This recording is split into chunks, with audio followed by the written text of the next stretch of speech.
On peut apprendre autant de cliniques qu'on veut, on peut apprendre autant de théories qu'on veut, mais l'empathie, ça ne s'apprend pas. On m'a trouvé à moi, d'abord, des problèmes psychiatriques que je n'ai pas, pour expliquer pourquoi j'ai amené mon enfant aux urgences. On est frappé par une double pénalité sur le sujet de la santé mentale quand on est une personne racisée dans le système occidental. On ne prenait pas mes douleurs physiques au sérieux, mais ce que j'ai pu constater, c'est qu'on ne prend pas non plus les douleurs psychiques au sérieux. Bienvenue dans cette nouvelle vidéo d'Histoire Crépus et un débat mouvant. On discute sur le sujet de la santé aujourd'hui. On a réuni 6 personnes que vous allez découvrir qui vont nous parler de leur parcours de santé. Ça va être une émission assez intense, on est super contents et contentes de la réaliser. Il y a plein de sujets qui nous touchent beaucoup. Je pense que c'est important de parler de santé et vous allez voir, ça va être passionnant. On va tout de suite aller rencontrer les participants et participantes. Let's go! Beverly, 33 ans. Je suis là aujourd'hui pour qu'on discute santé, point de vue d'une soignante et d'une patiente. Je m'appelle Zina, je suis thérapeute spécialisée dans l'accompagnement des troubles alimentaires et j'ai une approche militante de la santé, donc j'ai vraiment hâte d'en parler avec vous aujourd'hui. Capucine, je suis yoga thérapeute et je suis également patiente partenaire drépanocytose et j'interviens en pédiatrie à l'hôpital. Et je suis également fondatrice de la CASA, on travaillait la santé communautaire d'un point de vue antiraciste et anticapitaliste. Je suis Yassira, je suis aidante familiale. J'ai vécu beaucoup de choses liées à la santé, on va en discuter aujourd'hui. Je m'appelle David, je suis étudiant et je suis venu parler de santé mentale en général. Bonjour, je suis Clément, je suis chercheur en santé publique et je m'intéresse aux questions des inégalités sociales de santé. Et voilà, je suis ravi de venir discuter de ça avec vous aujourd'hui. Mon diagnostic ou ma vocation a commencé à...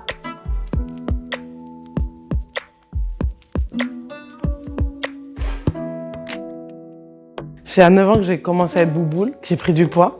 Tout de suite, j'ai compris que pour détourner le regard sur mon poids, fallait que je sois drôle, fallait que j'ai quelque chose à donner. Donc c'est dès 9 ans, j'ai vraiment commencé à prendre cette place dans la famille, avec les copines et tout, donc 9 ans. J'ai pris conscience de l'importance des questions de santé quand j'ai commencé à rencontrer des personnes qui consommaient du tabac, de l'alcool, du cannabis et à potentiellement avoir des difficultés par rapport à ces consommations. Moi, en fait, j'ai hésité, mais j'ai décidé de me mettre à 19 ans parce que je pense que c'est là où j'ai vraiment conscientisé ce que c'était la santé mentale et où j'ai pu moi-même me renseigner par mes propres moyens. Ce qui m'a permis aussi de mieux comprendre et mieux appréhender tout le processus dans lequel j'allais rentrer. J'ai hésité avec 3 ans parce que mon premier diagnostic a été posé à cet âge-là. Et c'est là où j'ai mes premiers souvenirs que j'ai vraiment dans la mémoire. Mais oui, je pense que le mieux, c'est vraiment 19 ans parce que je pense qu'à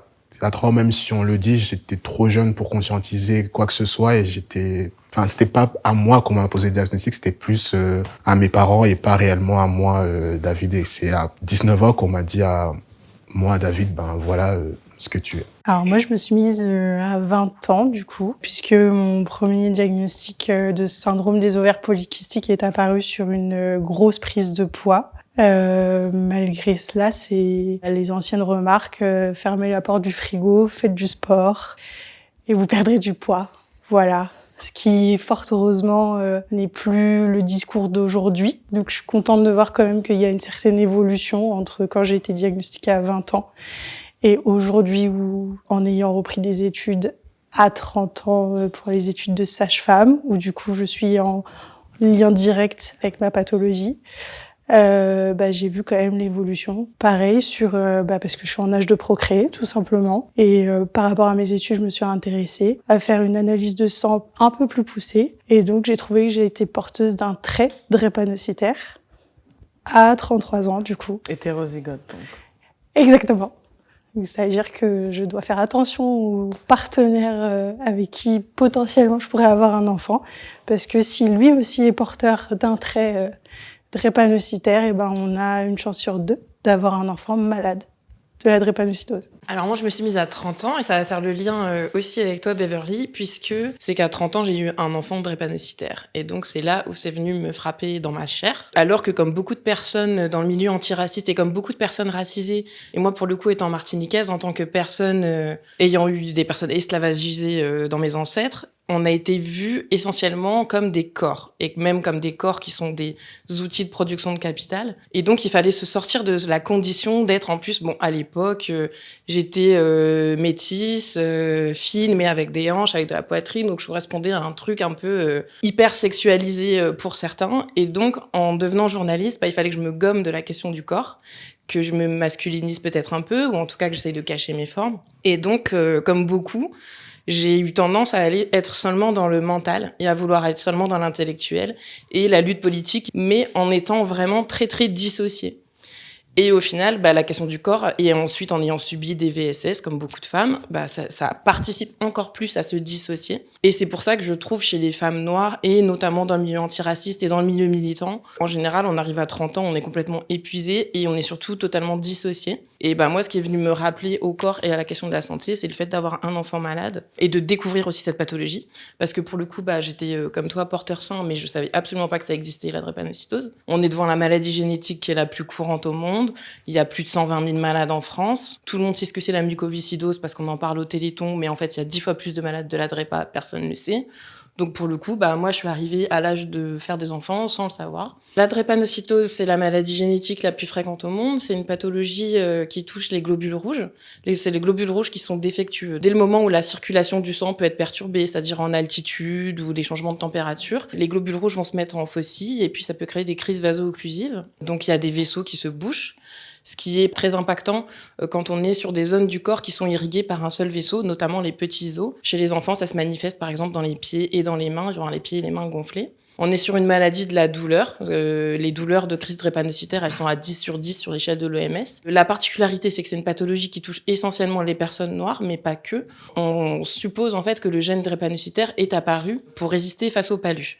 Effectivement, les personnes qui sont porteuses saines, elles résistent mieux au palu que les personnes qui ne sont pas porteuses de ce gène.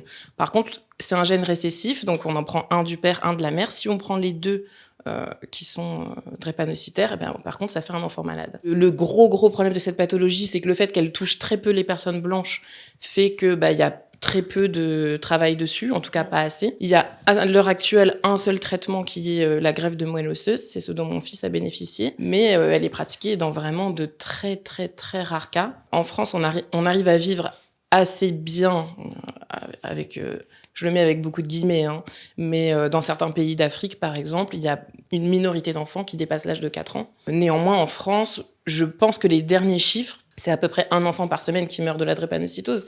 Donc on est quand même sur une pathologie qui est très très impactante et puis qui va aussi générer plein de problématiques sociales et familiales et matérielles qui sont autres, puisque les parents ne peuvent pas travailler. Au sein d'une fratrie où il y a de la drépanocytose, parfois sur 4 enfants, il y a 4 enfants malades. Le parent peut être malade aussi. Donc forcément, on peut pas travailler. Forcément, pour trouver un logement, c'est difficile. Et la prise en charge à l'hôpital est très compliquée. Les personnes drépanocytaires, encore aujourd'hui, en 2025, quand elles arrivent à l'hôpital, elles peuvent être prises pour des toxicomanes parce qu'elles demandent des antidouleurs. Et il y a des personnes qui meurent parce qu'on les a pas traitées. Et je trouve que la meilleure anecdote à ce sujet, c'est Miles Davis, par exemple, qui était porteur de la drépanocytose. L'histoire a bien retenu et bien montré dans des films, dans la littérature, que cette personne-là, c'était un toxicomane et qui prenait des produits.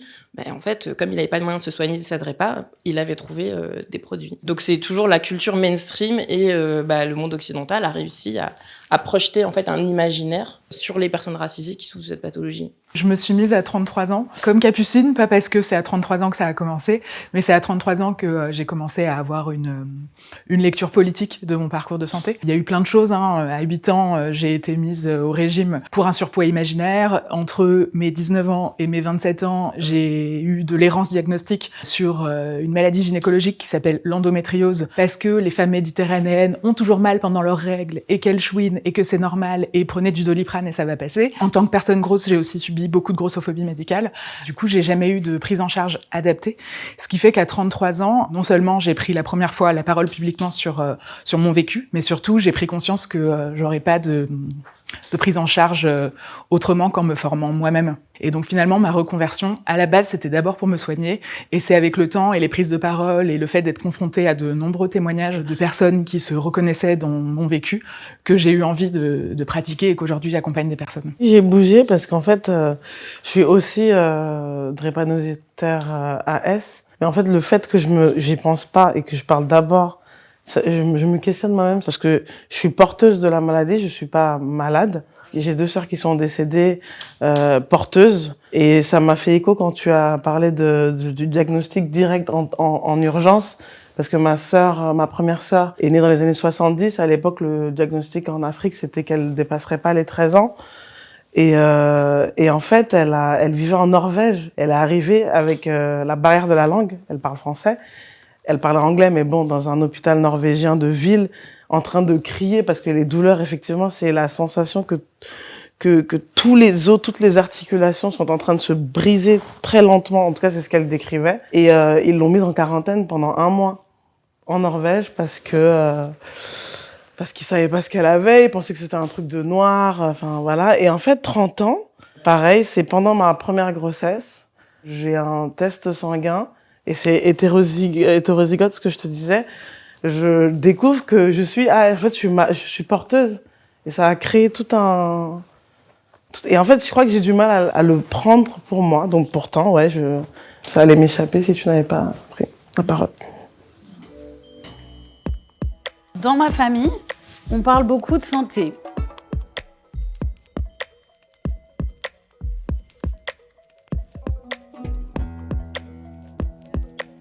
On n'en parle pas chez moi. Voilà. Donc en vrai, chez nous, la violence, que ce soit physique ou psychique, n'est pas évoquée. J'ai eu une éducation afro-caribéenne. Je vais pas m'auto-censurer, mais je pense que beaucoup de gens se reconnaîtront. Voilà, ce qu'on appelle l'éducation à la dure. Voilà, le fouet, le martinet, les coups de ceinture. Voilà, donc aujourd'hui, on met des mots. C'est bien pour ça d'ailleurs qu'il y a des choses qui ont été interdites. Mais pour nous, c'est des choses qui sont normales. Donc chez moi, en tout cas, on n'en parle pas. En fait, j'ai bougé parce que ce qu'elle a dit, ça m'a un peu fait écho. Parce que dans un premier temps, j'ai pris un peu la question d'un autre sens, que je me suis dit, on parle pas du tout du côté psychique. Du coup, je me suis dit, je vais aller dans le côté physique. Mais après, avec ce qu'elle a dit, ça m'a fait écho. Je me suis rendu compte que c'est vrai qu'il y a un tabou aussi sur la santé physique, sur certaines maladies qui sont jugées pas décentes ou tabous comme des maladies sexuellement transmissibles. Aussi, dans le côté physique, c'est vrai que j'ai ma mère qui est anémique. Et c'est vrai que ça, c'est aussi un tabou où elle en parle pas réellement. Non pas du fait que il faut pas en parler, mais c'est plus ce truc de moi ça va, il y a toujours pire ailleurs. Donc c'est pas décent de parler de ses souffrances parce que quelqu'un quelque part souffre plus que nous. Et donc du coup, c'est ce qui fait que quand tu souffres, tu n'en parles pas tout simplement parce que t'es encore debout, t'es encore vivant et que t'as un toit sur la tête. Donc c'est l'essentiel pour certaines pensée et culture. J'étais en train de réfléchir à c'est ma famille, mon père, ma mère, mes frères et sœurs, ou ma famille, la grande image familiale, parce que vu que j'ai de la famille en Guinée, au Congo, la santé physique, c'est limite on en parle trop, en fait. Et vu que nous, on était en Occident, donc il y a deux spectres, il y a celui où effectivement il y a la famille au pays qui va te dire vous là-bas, là, vous êtes en France, vous avez accès à tout. Bon, je caricature, mais c'est vraiment comme ça en plus. Et ici, on va plus être en train de parler par exemple, mon père a eu un cancer de la prostate, on en parlait. C'était pas tabou, mais le tabou réel. Je sais même pas si c'est un tabou ou si c'est une absence d'importance c'est même pas parce que tabou c'est interdit, alors que chez nous c'était en fait ça n'existe pas, les problèmes de santé mentale ça n'existe pas. Même moi quand j'y allais c'était là je suis allée voir une psychologue, j'ai appelé tout le monde, tous mes amis, je vais voir une psychologue, dès que je suis sortie elle m'a dit qu'en fait j'ai une grosse charge mentale. Donc tabou santé psychique, mais omniprésence du sujet physique au point où presque le gavage avec les médicaments. Ah, t'as mal au ventre? Tiens, un Doliprane. Je pense pas que ce soit spécifique à ta communauté. Je pense que la société française, en fait, a longtemps été comme ça. Moi, je sais que j'ai été gavé d'antibiotiques, etc. Mais c'était pas de la faute de nos parents, c'est les médecins qui prescrivaient jusqu'à ce qu'on fasse la fameuse publicité. Les antibiotiques, c'est pas automatique. Et moi, ça m'a, en plus de le monde de l'électroménager, des choses comme ça. Et moi, je me suis mis là, santé physique. Et finalement, je me suis un peu rapproché de santé psychique parce que ça a été un incontournable. Tu veux dire dans ta famille ou dans ta perception? Dans ma famille et notamment grâce à moi, grâce à mon parcours aussi, parce que j'ai fait de la sociologie, j'ai un peu déconstruit justement un petit peu les choses et je me suis aperçu que finalement, ce qu'on appelle les inégalités sociales de santé sont en fait le cumul des rapports sociaux qui te passent sous la peau. Donc en fait, voilà, si ça va pas bien physiquement, ça peut aussi lier à un impact de ces rapports sociaux et à aussi une santé mentale qui n'est pas forcément au top, quoi. J'ai bien compris. Après, moi, je vais suivre mon instinct. Je vais me mettre là parce que dans ma famille que j'ai créée avec mes enfants, par contre, c'est très important pour moi de ne pas écraser mes enfants, de ne pas leur causer de trauma. Donc, c'est pour ça que j'ai un peu slalomé un peu partout. Mais ouais, je crois qu'on a plusieurs familles. Moi, pour le coup, je suis la seule qui me retrouve là. En fait, dans notre histoire qui est bien particulière, mes parents sont algériens. On a une espèce de grand respect pour l'autorité médicale. Et moi, petite, j'avais vraiment intériorisé que mon carnet de santé, c'était comme mon bulletin scolaire. Fallait que ce soit bien. Et vraiment, il y avait un truc je le réécrivais. Tu sais, je le faisais quand le médecin, il écrivait mal. Elle a le bon poids, elle a la bonne taille, est-ce qu'elle grandit pas trop vite? Oh là là, elle a déjà des seins. Enfin, c'est vraiment... En fait, il y avait une considération de mon corps qui était très normée, mais...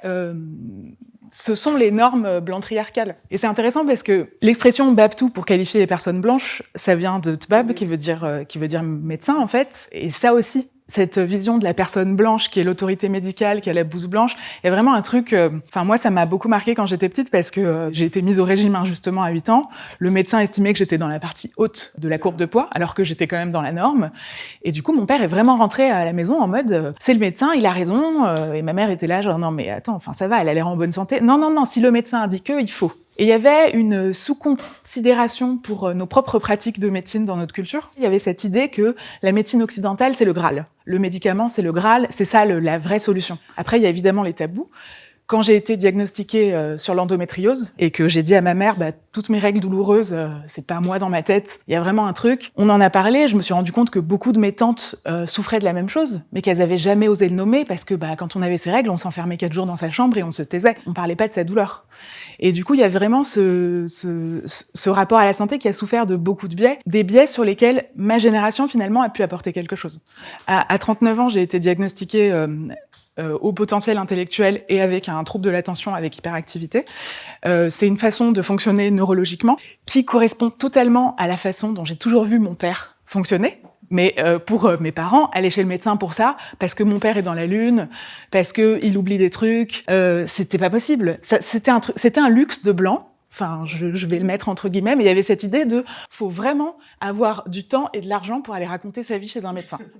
Et il y avait une inconscience aussi de la charge que générait la non-gestion des questions de santé mentale, parce que en tant que fille aînée, et ça se fait beaucoup dans ma communauté, je me suis retrouvée être la confidente de ma mère, qui, malgré elle, avait forcément des choses à déposer, parce que quand on est une femme racisée, avec la violence coloniale, la violence de l'exil, et le sexisme, et le racisme, etc., on a des choses à déposer. Donc elle a beaucoup déposé auprès de moi. Et en tant que fille aînée, j'ai vraiment souffert de ça, parce que ça m'a mis à un endroit que j'estime a posteriori comme mal adapté. Donc du coup, ça a été un vrai sujet pour moi, et je dirais même une victoire, d'apporter les questions de santé mentale à la maison, de dire je vais chez le psy. Oups, je me suis reconvertie, moi-même j'accompagne des gens, et c'est ok en fait, c'est pas des petits problèmes. Ce qui se passe dans nos têtes, dans nos esprits, ce qui nous empêche de dormir la nuit, ça fait partie de la santé. La santé, c'est un ensemble. La définition de l'Organisation mondiale de la santé, qui date de 1946, elle définit la santé comme un état de bien-être physique, soit, mais aussi psychique et aussi social. Être en bonne santé, pouvoir être bien inséré dans une vie sociale, amicale, psycho-affective, fait partie des éléments du bien-être d'une personne. Et de dire à mes parents, ce qui fait que relationner avec des gens dans un pays super raciste comme le nôtre, ça n'a pas été évident, ça a aussi eu un impact sur votre santé mentale. Ce qui fait qu'on se sent isolé socialement, ce qui fait qu'on a toujours l'impression d'avoir tort, ce qui fait que quand on va chez un médecin, on n'a pas l'impression d'être écouté. Toutes ces micro-agressions cumulées dans nos quotidiens ont un impact sur la santé mentale. Et pour moi, aujourd'hui, c'est hyper important d'aller à l'autre bout de cet échiquier. Mais clairement, j'ai grandi là. Je viens d'une famille où j'ai beaucoup de praticiens hospitaliers. Et en fait, c'est rigolo parce qu'ils avaient beau être professionnels de santé, ils respectaient juste santé auditive, santé visuelle et dentition. Le reste, ma mère, c'était hors de question qu'on lui dise que j'étais en surpoids. Ça n'existait pas. Je pense que cette immigration, ma famille des Caraïbes qui vient de la Guadeloupe, On va dire on a deux courants dans cette diaspora-là qui est arrivée dans les années 60-70. Nos grands-parents, c'est soit ils ont intégré, comme tu dis, cette espèce de sacralisation du soignant blanc, voilà, parce qu'ils ont incorporé à fond de balle la fonction publique dans tous les corps de métier de la fonction publique, donc ils suivaient à la lettre. Et à contrario, en parallèle, il y avait un deuxième flux qui, eux, était un peu le flux de mes grands-parents. On est très bien insérés, mais par contre, c'est hors de question qu'on suive ce que le blanc va nous dire. On est venu là, donc moi, quand j'étais malade, là, par exemple, j'ai la grippe, c'était hors de question que j'ai des antibiotiques. Et moi, voilà, c'était la serviette avec l'infusion de racines, c'était le rhum, le grog. C'est rigolo comment il y a les contrastes. Et deuxième chose, le fait que tu dis que t'es né de ta fratrie. C'était la même chose pour moi. Et effectivement, ma mère a énormément déposé. Ce qui fait que parfois, on avait du mal à gérer. Ce côté, je suis née en France, donc je suis européenne, je suis française. Mais j'ai pas eu tout à fait cette éducation-là. Et donc, rentrer ouvertement en conflit avec ma mère, qui, du coup, m'a donné cette éducation de t'es l'aîné. Donc, tu dois donner l'exemple à tes frères et sœurs, mais en même temps, tu dois te soumettre à ce que moi, je te dis et à la manière dont je veux que tu fasses les choses. C'est vrai que ces deux, finalement, c'est des éducations qui se confrontent. Et effectivement, c'est aujourd'hui, à 30 ans passés, que, comme tu dis, je me rends compte de la charge mentale, des micro-blessures que ça fait, et comment, après, notre rapport à l'humain, il a évolué aussi. Je pense que les choix professionnels, le fait que je rentre à l'armée, que je veuille retrouver un cadre, une espèce de seconde famille, que j'ai eu une désillusion, que j'ai été confrontée au racisme, en fait, tout ça, ça fait écho, en fait, à ces micro-blessures dont on prend conscience qu'à 30 ans, quand on conscientise, comme tu dis, les choses. Et le plus important, comme tu dis, c'est de pas reproduire. Je vais juste pas en rajouter sur le syndrome de la sœur aînée, parce que j'en suis une aussi. Et du coup, ça fait vachement écho. Mais je pense que ça, le syndrome de la sœur aînée, c'est un truc qui mériterait une émission à part entière. C'est clair. Et je pense que c'est pas du tout un hasard. C'est marrant parce que t'as dit, ça a généré peut-être mon choix de carrière. Et je m'attendais à ce que tu parles du fait des soignantes et t'as parlé du fait d'être militaire. Parce que dans les soignants, on est ultra surreprésenté. Et quand on soigne les autres, on répond un peu à l'injonction qui nous est faite depuis la naissance. À mon sens. À contrario de vos expériences, moi, j'ai une famille où mes parents des deux côtés étaient plutôt dans la défiance vis-à-vis du pouvoir, vis-à-vis de l'autorité, et du coup vis-à-vis aussi de l'autorité médicale. Donc pas d'antibiotiques, pas de vaccins, et se soigner autrement. Mais la question de la santé, elle n'était pas forcément présente parce qu'il y avait aussi ce truc, à la fois le fait, je pense, dans les familles ouvrières et dans les familles immigrées, des deux côtés, parce que j'ai un côté blanc et un côté noir antillais. Mais des deux côtés, il y a ce même vécu de, dans les années 90, quand t'es noir, tu te tais, tu vas travailler plus que les autres, tu vas te retrouver face à plus de problèmes que les autres, mais tu vas surtout te taire, travailler plus, et essayer de faire en sorte d'être un petit truc parfait, qui travaille bien à l'école, qui est gentil avec les autres, mais sans surtout jamais demander d'aide. Et si t'as mal, ça va passer, en fait. Et surtout qu'on prend pas de médicaments puisqu'on n'y croit pas. Donc, ni trop du côté physique, ni trop du côté psychique. Et après, il y a le troisième volet, et qui est une injonction que moi j'ai beaucoup ressentie dans ma famille, c'est que le côté psychique, quand on en parlait, ça allait découler aussi de tout un système de croyances, et que donc si tu as mal là, pose-toi la question de ce que tu as fait ou pas fait, et pourquoi, et travaille sur toi. Et à la fois c'est positif peut-être d'aller chercher les causes et de pas traiter seulement le symptôme, mais à la fois c'est une autre injonction aussi de se dire mais alors ça veut dire ça m'arrive, je l'ai mérité peut-être, ou on rentre encore. Et ça, ces croyances là, elles sont très répandues, je trouve, dans les communautés racisées. C'est vrai que ça me fait écho de ce truc de, en tant que personne racisée, en fait, tu dois porter toutes les casquettes, dans le sens où tu dois, malgré le fait qu'on sait que tu barres en dessous des autres, on te demande d'être au même niveau qu'eux, avec moins d'armes, et ne pas te plaindre de ta situation parce que, encore une fois, il y a pire. Et aussi, c'est un peu ce truc de ce Eldorado qu'on a vendu aux Africains de l'Occident, parce qu'on se dit, est-ce que tous ces sacrifices en valaient vraiment la peine? Est-ce que toutes ces souffrances, que ce soit physiques ou psychiques, en valaient vraiment la peine pour, au final, parce qu'on n'aura jamais réellement le fruit de notre travail? Parce que c'est vrai que moi aussi, on m'a souvent dit, travaille très bien à l'école, malgré le fait que je venais d'une situation familiale assez complexe et que tout le monde voyait que c'était complexe, on se disait, ça va l'endurcir. Et jusqu'à aujourd'hui, on me le dit toujours, oui, t'as vécu des trucs pas cool, mais la preuve, t'es vivant, mais des fois... Et tu dois même être plus fort. Tu dois être plus fort, justement, tu dois être plus fort. Regarde, tu vas à l'école, t'as fait des études, mais des fois, tu as juste envie de leur dire, mais dans quel état, au final, j'ai été?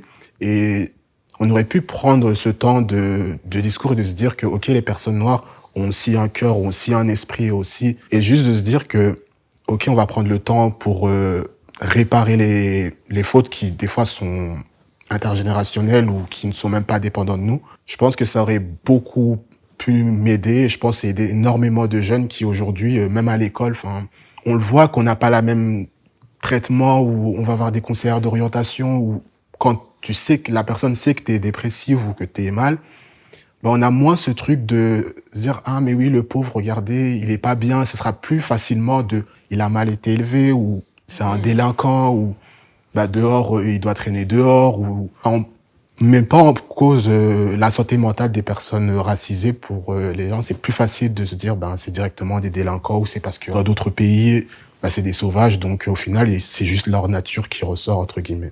J'ai une maman, moi, qui a été adoptée au Vietnam et qui a connu la guerre, en fait, voilà, elle a connu des scènes atroces, etc.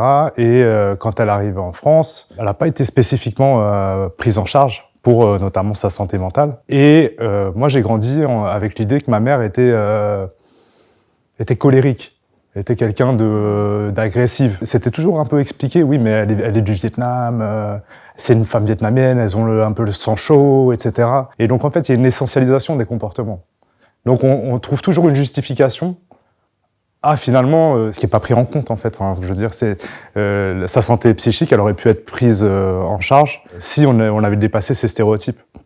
Et je pense que ça rejoint ce que tu dis sur effectivement le fait que bah, telle communauté est comme ça, donc on va pas leur apporter des ressources et ainsi de suite. Enfin voilà, et je pense que pour chaque communauté il y a cette spécificité. Voilà, on parle aujourd'hui du syndrome méditerranéen, c'est la même chose en fait. Le fait que tu parles de ta maman, les biais qu'il y a pu avoir autour de son comportement, bah, par exemple, moi, mon fils, quand il n'a pas été diagnostiqué à la naissance de sa drépanocytose, on a eu 2 ans d'errance médicale, alors qu'il a une pathologie hyper répandue, dont il avait les symptômes les plus évidents et que on était, on a fait un voyage de tous les hôpitaux en France, en province, en banlieue, enfin bref. Et on m'a trouvé à moi d'abord des problèmes psychiatriques que je n'ai pas, pour expliquer pourquoi j'ai amené mon enfant aux urgences. Donc on m'a accusé de maltraitance, j'ai eu quand même l'ASE sur le dos, parce qu'il avait des lésions osseuses inexpliquées. On m'a accusé de Munchausen carrément. De quoi? En voyant le syndrome de Munchausen, c'est quand un parent, en général plutôt fréquemment la mère, projette sur son enfant une maladie, et qu'elle projette tellement fort que l'enfant va développer des symptômes, ou alors carrément elle va lui provoquer des symptômes en l'empoisonnant ou autre, parce qu'elle a besoin que son enfant soit malade. Donc j'ai eu des psys face à moi en train de me dire mais alors bon, vous êtes heureuse quand vous êtes aux urgences parce que bon, vous l'avez amené 4 fois aux urgences ce mois-ci.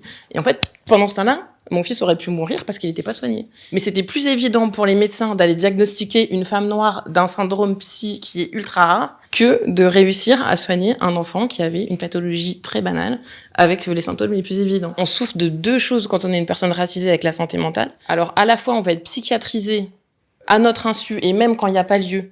Et par contre, à contrario, quand par exemple, pour les personnes qui sont en prison, l'excuse de santé mentale, par contre, ne va jamais nous être accordée. On est frappé par une double pénalité sur le sujet de la santé mentale quand on est une personne racisée dans le système occidental. Ce que tu dis, en fait, c'est intéressant parce que moi, je sais bien que la première fois que, du coup, j'ai été voir un psychiatre et que, du coup, je lui ai un peu expliqué, pourquoi je venais ici, un peu mon parcours de vie. La première chose qu'il m'a dit, c'est « J'arrive pas à te diagnostiquer parce que tu n'es pas fou ».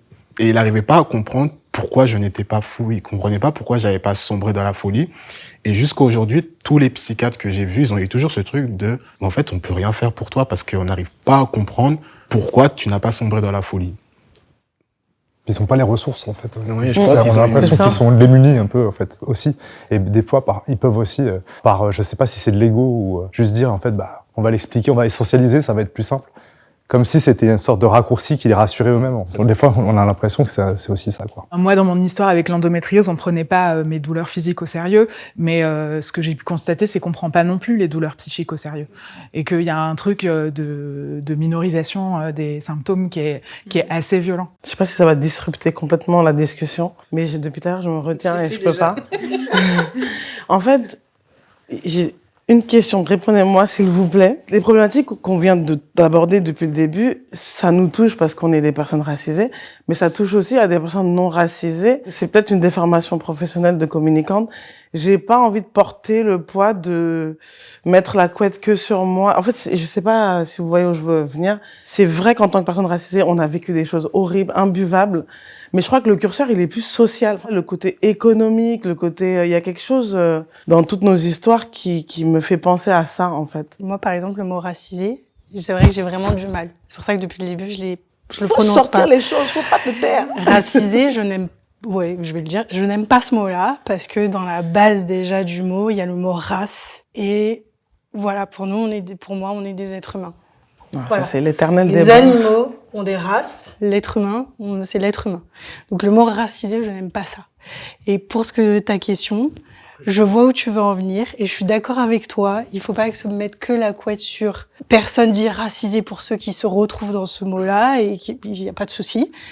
C'est plutôt un contexte social. La racisation, elle est liée justement à un mécanisme social qui te disqualifie. Parce que tu appartiens à tel groupe, donc ce que tu vas dire va pas être forcément crédible ou des choses comme ça. Après, les mécanismes qu'on décrit, je pense qu'effectivement, ils sont aussi valables pour les personnes perçues comme blanches, sauf qu'elles le vivent d'une autre manière. Voilà, avec peut-être, par exemple, les femmes. Les femmes blanches peuvent, je pense, vivre les mécanismes, les formes d'essentialisation également. Voilà, la question de l'hystérie, etc. Voilà, Des troubles de santé gynéco, parce que dans la santé publique, la population masculine est particulièrement surreprésentée. Mais l'endroit où on se situe socialement va avoir un impact sur notre santé.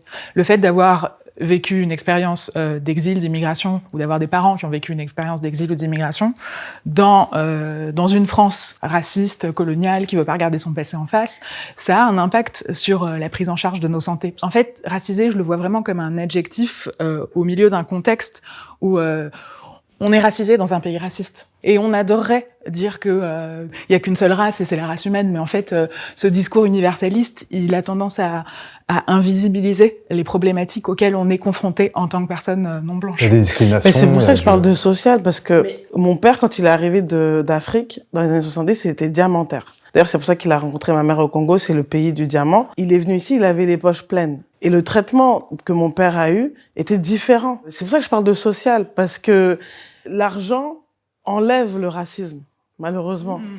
Non, Oui, mais en tout cas, il est raciste devant un noir ou un arabe riche ou un indien ou peu importe l'origine riche. Il va râler, mais il va faire. Il faut dire ça aux joueurs NBA qui se sont fait arrêter et violenter par la police française alors qu'ils sont multimillionnaires. Dans la même veine, sur le côté personnel, c'est un moment de ma vie où je suis journaliste politique devant l'hôpital. Je fais pas du tout partie des gens qui vont se sentir diminués. Enfin, je suis tout à fait capable de m'exprimer, je suis tout à fait capable de poser des questions, je suis tout à fait capable de décrire les symptômes de mon enfant. J'ai une bonne situation sociale, je gagne bien ma vie. Et à ce moment-là, ils préfèrent penser que je suis folle que de soigner mon enfant. Oui, mais peut-être que la personne d'en face, elle le sait pas. Ça, c'est Sauf toi que qui sais. En fait, quand t'es soignant, t'es jugé là-dessus, ta façon de t'exprimer. Est-ce que t'as un accent? Comment tu es habillé? Est-ce que tu comprends les questions? Est-ce que même tu poses des questions sur ton état de santé? Oui, et la couleur de ta peau et le frisottis de tes cheveux. Honnêtement, Enfin, en fait, hormis la couleur de peau, il y a rien qui pouvait leur donner l'impression que... Mais je pense que ça, c'est des choses qu'il faut avoir vécu dans sa chair pour les comprendre, parce que franchement, en ayant passé des années et des années à l'hôpital, la couleur de peau, et en plus, et même les soignants le vivent. Combien de médecins noirs ou de médecins arabes se prennent des insultes racistes à longueur de journée par des patients blancs?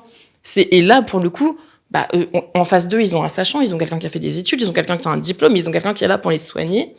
Et en fait, c'est vraiment la barrière de la couleur de peau. Moi, par exemple, j'ai grandi aussi en famille d'accueil. Et j'ai été pendant un moment dans une famille blanche, bourgeoise, avec du coup leurs enfants qui étaient blancs et du coup bourgeois. Donc du coup, malgré le fait qu'on m'ait transmis ces codes bourgeois et très intellectuels, c'est vrai que si tu utilises leurs codes, ils peuvent plus facilement t'écouter. Ils vont attendre que tu utilises leur langage, leur code pour que juste ta parole soit valide. Par exemple, on va demander à des artistes qui ont beaucoup d'argent de savoir bien s'exprimer. Sinon, malgré le fait qu'ils aient de l'argent, c'est pas très important au final. Ce qui est important, c'est vraiment d'utiliser leur code. Et je pense que ça vient pas plus du capital économique et plus du capital social ou symbolique de se dire, OK, j'ai leur code, donc du coup, ils me prennent au sérieux, mais malgré ça, tu restes quand même une personne racisée et ils vont quand même le voir au final. Et même si tu montes les échelons, malgré le fait que tu aies le même capital économique, social, symbolique, tu peux travailler d'arrache-pied à l'école. Enfin, moi, je l'ai vu quand j'étais en sciences politiques, je travaillais, je me donnais à fond. Je n'ai jamais eu les mêmes résultats que les autres. Pourtant, j'étais à la même école qu'eux, à la même place qu'eux. J'avais des fois des meilleures notes qu'eux, mais au final, je restais quand même une personne noire où on se disait... il y a certaines personnes blanches qui n'aiment pas aussi ce fait de... Comme tu as dit pour les médecins noirs ou arabes ou n'importe quelle personne racisée, c'est de se dire que la connaissance va venir d'une personne qui, eux, dans leur esprit, qui sont historiques, qui sont censés être inférieurs. Et de se dire que malgré leur héritage, il n'y a pas si longtemps, on était encore des colonies, qu'on soit là à leur niveau, des fois, il y a aussi cette peur du rapprochement et de se dire, ah non, il faut qu'il y ait une différenciation. Et puis qui se réconforte aussi dans son schéma d'essentialisation, etc. Voilà, le schéma dont on a tous hérité, malheureusement. Parce que faut pas croire que parce qu'on est une personne qui potentiellement vit une forme de racisation, qu'on n'a pas ces catégories d'aliénation. Effectivement, même vis-à-vis de nous-mêmes. Et ça, c'est un sens. travail après personnel à faire, etc., de se sortir de ces catégories. Et je pense que de penser la santé psychique permet justement mais tout en lien avec le corps, bien sûr, parce qu'il faut pas non plus être dans le développement personnel too much. Mais du coup, effectivement, d'être dans la balance entre la santé psychique et la santé physique, ça permet de se resituer, de prendre soin de soi et des autres. On est très conditionné à la peur d'être enfermé dans une identité. Le narratif du racisme, il est particulièrement violent et il a un impact sur la santé mentale. C'est un réflexe de survie, parfois viscéral, de se dire non, c'est pas du racisme. Là, j'ai vécu un truc chelou, mais ça n'a rien à voir. Et en fait, il y a quelque chose qui impacte aussi la santé mentale dans le fait d'essayer de faire la paix avec... c'est intéressant justement ces débats identitaires parce que c'est toujours très douloureux, très chargé. Et finalement, l'intérêt de faire la paix avec ça, c'est de se dire, en fait, ok, je vais arrêter d'essayer d'anticiper, je vais arrêter d'essayer de travailler plus que les autres. Le système, il est biaisé, il est pas fait pour moi. Donc, je vais m'offrir le droit à l'erreur, je vais lâcher sur certaines choses. Et parfois, c'est aussi une façon de prendre soin de sa santé mentale, mais En matière de santé, je mets ma confiance dans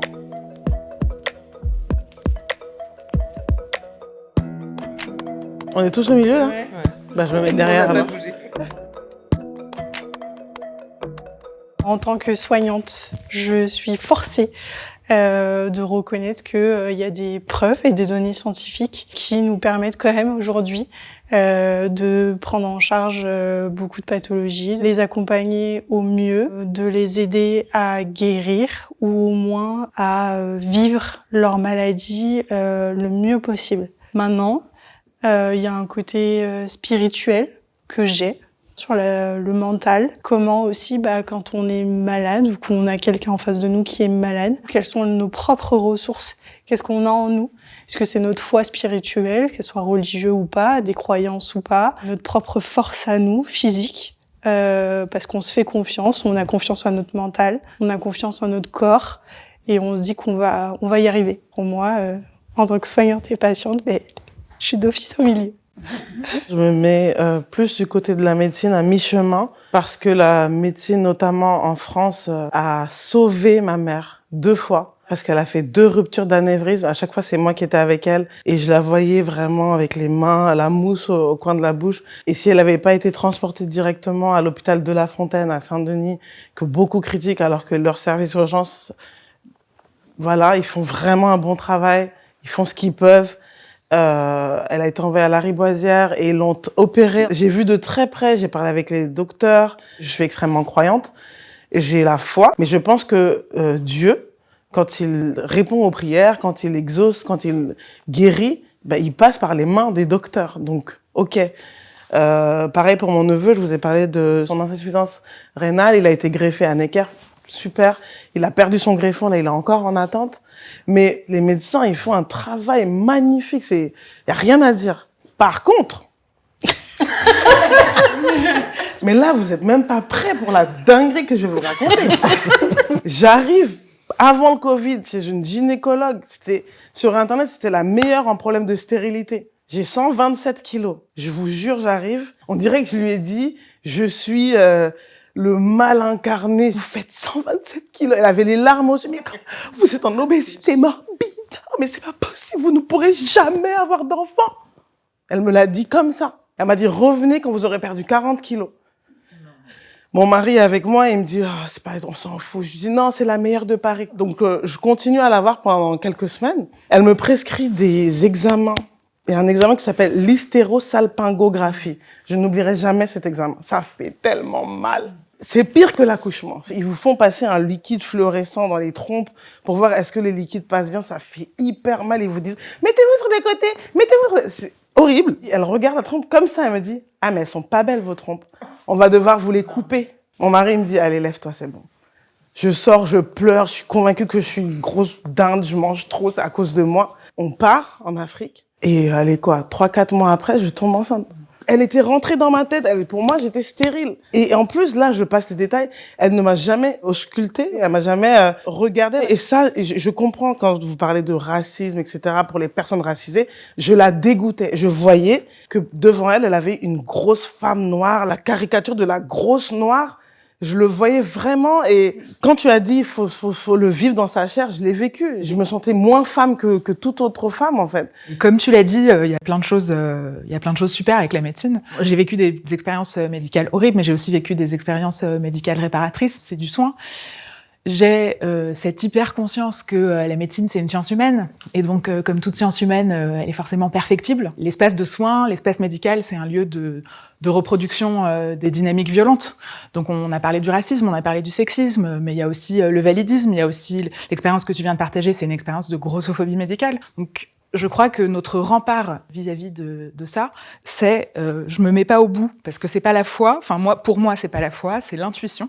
C'est quelque chose de très important avec lequel j'ai mis énormément de temps à me connecter. Déjà moi, en tant que personne bénéficiaire de soins, sur mon sujet, on est formé à vraiment se déconnecter de nos sensations, à ne pas se faire confiance, à faire confiance à l'autorité médicale en posture haute. Il y a cette idée sur l'alimentation, par exemple, qu'il y a certains types de régimes alimentaires à suivre, alors qu'en fait, la nature est hyper bien faite. Aujourd'hui, je me suis formée à une approche qui s'appelle l'alimentation intuitive, et l'idée, c'est de réapprendre, et c'est con de devoir le réapprendre parce qu'en fait, on est doté de ça en naissant, à se connecter à nos sensations de faim, nos sensations de satiété, nos besoins. Notre corps, il nous parle. Donc, le médecin ou la personne soignante peut avoir dans son savoir un accompagnement, une plus-value, quelque chose à nous apporter, mais c'est important de pas être dans une posture aveugle et attentiste. Et d'ailleurs, rien que le mot patient, j'essaye de le bannir du vocabulaire parce qu'il y a cette idée qu'on patiente face à la science médicale, là, alors qu'en fait, la nature humaine est super bien faite.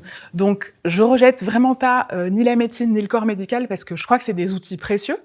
Mais avec cette hyper-conscience et même cette conscience politique que notre rempart, c'est notre intuition. Parce que comme tu disais, la médecine passe par les mains du médecin et du coup, il faut lui faire confiance. Je pense que la question de la foi, c'est une question de confiance, en fait, de se dire, bon, bah, j'ai confiance, je vais vers la médecine. En fait, sans cette confiance-là, je pense que c'est assez compliqué d'avoir recours aux ressources que la médecine peut proposer. Après, je me suis mis du côté de la médecine parce qu'effectivement, je pense qu'il y a plusieurs médecines et qu'elles sont encore à valoriser, etc. Parce qu'elles ont aussi été très dévalorisées dans l'histoire. Je pense notamment aux médecines traditionnelles de nos pays d'origine, que ce soit le Vietnam, sur le continent africain. Mais qu'aujourd'hui, on redécouvre et qu'on a tout intérêt à porter dans notre foi et également en tant que chercheur ou en tant que scientifique. Voilà, la foi, je pense que on l'a pas mal épuisée depuis le temps et que maintenant, je pense que on doit aussi incapaciter les médecines, en fait. Et dans un sens, je crois complètement à la médecine moderne, dans le sens scientifique du terme. Je crois à la médecine et aux médicaments. Mais je pense que pour revenir à un aspect plus psychique, je pense que j'y crois pas tellement, parce que je pense que c'est beaucoup trop complexe pour que ce soit une science aussi ok, t'es dépressif, tu prends des antidépresseurs, puis tu fais une thérapie, puis ça ira. Donc je pense que je crois à la médecine parce que pour des gens ça fonctionne, que ce soit de manière psychique ou de manière physique, ça fonctionne et c'est incontesté. Mais je pense que pour d'autres personnes, surtout dans le psychique, je pense que tout le monde n'est pas fait pour la médecine psychique, parce que il y a énormément d'abus, énormément de violences, que ce soit en hôpital psychiatrique ou même en centre de repos. En fait, les médicaments, je pense que des fois, il n'y a pas de réponse Et que la réponse de la médecine, c'est juste de bourrer certaines personnes de médicaments et de se dire, ils sont inoffensifs pour elles-mêmes et pour la société. Et je pense qu'il y a beaucoup encore de trucs à faire du côté de la médecine psychiatrique, parce que je pense qu'il y a beaucoup de non-dits et de zones floues qui sont juste comblées par des médicaments et un peu un truc végétatif où en fait on demande aux gens de juste être des légumes et de juste manger, boire, dormir et c'est tout. Donc du coup, je pense que je me mettrai entre les deux. Et je pense que la foi peut apporter pour certaines personnes un réconfort, une aide, une famille, une oreille, une écoute. Donc je pense que il y a la médecine, j'y crois parce qu'il y a des trucs qui sont incontestés, mais la foi peut énormément aider aussi certaines personnes. Je suis tellement d'accord avec toi. Moi aussi. Pour reprendre l'exemple qui pour moi est le plus criant dans ma vie, c'est la greffe de mon fils. Donc il a été guéri de la drépanocytose grâce à une greffe de moelle osseuse. Bien évidemment, ça c'est les bienfaits de la médecine. Néanmoins, si dans ce parcours-là, il n'y avait pas la foi qui m'avait accompagné, il serait mort. À plusieurs reprises. Il serait mort 4 fois ou 5 fois. Et donc, forcément, pour moi, il y a un équilibre qui se joue entre les deux. Je pense qu'il aurait fallu d'abord définir la foi, et ça, elle est personnelle à chacun. Moi, quand je dis que la foi, elle a sauvé la vie de mon fils, c'est d'abord la foi en moi, c'est-à-dire l'intuition. Moi, mon analyse, elle est toujours politique. On est habitué à être complètement objectifié, et puis à subir les choses, et à accepter un peu tout cru ce qu'on nous donne. En général, quand on a un premier rapport avec l'hôpital, si on vient pas du monde de la santé et qu'on n'a pas été malade avant, on s'en remet à l'avis du médecin et puis on attend.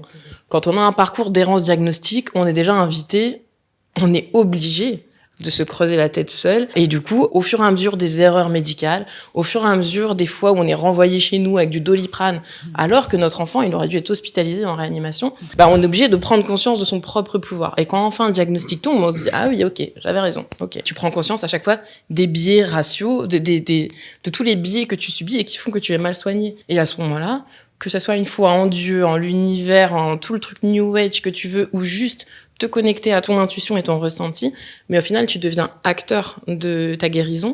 Et si tu n'as pas ça, si tu te laisses faire par le système, tu vas mourir même si le système est très compétent pour t'apporter une greffe. Et pour finir, la greffe de moelle osseuse de mon fils, elle s'est terminée par le fait que on était complètement bloqué à l'hôpital. Il sortait de flux stériles, puisque quand on a une greffe de moelle osseuse, on a d'abord une chimiothérapie qui est très agressive pour détruire la moelle.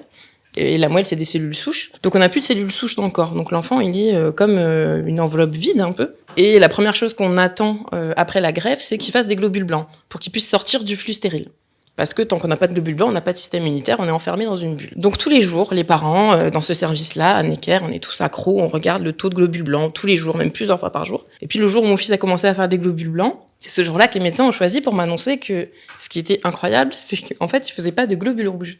Et ça, depuis le début, ils n'avaient pas jugé bon de me le dire. Et ils savaient pas pourquoi, c'est très rare. En général, il y a aucun problème avec le globule rouge, ils n'en faisaient pas.